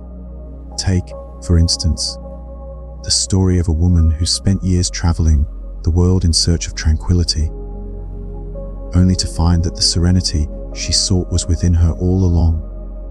Her journey of self-discovery led her to realize that peace is not something to be found in distant lands, but is a fundamental part of her being. Wisdom and love are often perceived as qualities that must be acquired through experiences or relationships. However, they are innate aspects of our true selves. When we align with our authentic nature, these attributes naturally surface, like the sun breaking through the clouds. The heart's natural warmth is a testament to the innate love we carry. It is the gentle kindness we extend to others and ourselves without effort. Similarly, inner wisdom is not a product of external learning, but an effortless understanding that arises from within. Practices that cultivate self-love, such as self-compassion meditations or affirmations, help us tap into this natural state. One can learn from the story of a teacher who, despite facing numerous challenges, found that the wisdom she imparted to her students was not taught, but remembered from her own depths. Her journey illustrates how wisdom and love are not external treasures, but intrinsic qualities awaiting recognition. Rest is a powerful tool for returning to our natural state of being. In a world that often glorifies business, the importance of allowing the body and mind to relax cannot be overstated. Rest is not just about sleep, but about surrendering to relaxation, allowing ourselves to be at ease. Guided relaxation techniques, such as progressive muscle relaxation or visualization, can help us experience profound rest. Scientific studies show that relaxation has numerous benefits for the body, including reduced stress levels and improved immune function. However, there is a distinction between restful sleep and relaxation. While sleep rejuvenates the body, relaxation restores the mind and spirit, providing a sense of peace that carries into our waking hours. The insights and teachings we gather on our spiritual journey become an integral part of our being. This integration happens not through conscious effort, but through a natural process of subconscious learning. As we maintain awareness in our daily activities, the wisdom we have acquired flows seamlessly into our lives. A lifestyle that supports ongoing growth is essential for this integration. By cultivating habits that encourage mindfulness and presence, we create an environment where wisdom can flourish. The role of subconscious learning is evident in the story of a young man who, after years of meditation practice, found that the teachings he had absorbed naturally guided his actions and decisions. Without deliberate effort, he embodied the principles he had learned, demonstrating the power of integration. Releasing attachment to personal identity, history, and future ambitions can be liberating. When we let go of these attachments, we embrace the present moment without the pressure of achievement. Living without labels allows us to experience the freedom of simply being. The benefits of non-attachment are numerous. By detaching from the need to define ourselves through achievements or roles, we open ourselves to new possibilities and experiences. Exercises to practice presence, such as mindful walking or conscious breathing, help us cultivate this sense of freedom. A notable example is the story of an artist who, after a career of chasing accolades, discovered a profound sense of fulfillment in creating art for its own sake, free from the constraints of identity and achievement. Our individual existence is intricately connected to the greater forces of the universe. This universal connection provides support and guidance, reminding us that we are never truly alone. Philosophical perspectives on universal connection emphasize the idea that we are all part of a larger whole. Stories of synchronicity, where seemingly unrelated events align in meaningful ways, illustrate this connection. Meditations to feel connected to the universe, such as those focusing on the heart or visualizing energy flows, can deepen our sense of unity. One can draw inspiration from the story of a traveler who, through a series of serendipitous events, realized that the universe was guiding her path, affirming her connection to something greater than herself. Returning to the source of all energy is essential for restoration and healing. Deep rest allows for the natural integration of insights and rejuvenation of the spirit. Meditation plays a critical role in this process, providing a space for energy restoration. Understanding the source of personal energy helps us align with our true selves, fostering creativity and vitality. The relationship between rest and creativity is evident in the story of a writer who, after a period of deep rest, found inspiration flowing effortlessly, leading to a creative resurgence. This experience highlights the importance of returning to the source for renewal. The experience of existing as pure being transcends stories and identities. It is a liberation that comes from recognizing oneself as part of the vast awareness encompassing all. Techniques for experiencing pure being, such as silent meditation or contemplative walks in nature, allow us to connect with this essence. Transcending personal narratives impacts our lives by freeing us from the limitations of our stories. Reflections on oneness and interconnectedness remind us of our place in the grand tapestry of existence. The journey of a monk who, through years of meditation, experienced a profound sense of unity with all life, exemplifies the essence of pure being. His story serves as a reminder that we are all part of something greater, and in recognizing this, we find our true home. In conclusion, the journey within is a return to the peace, wisdom, and love that have always been present. It is a process of uncovering rather than creating, a journey of self-discovery that leads us back to our true selves. May these teachings inspire you to embrace the present moment, trusting in the innate qualities that reside within. Welcome to the peace that was never lost and therefore never needs to be found.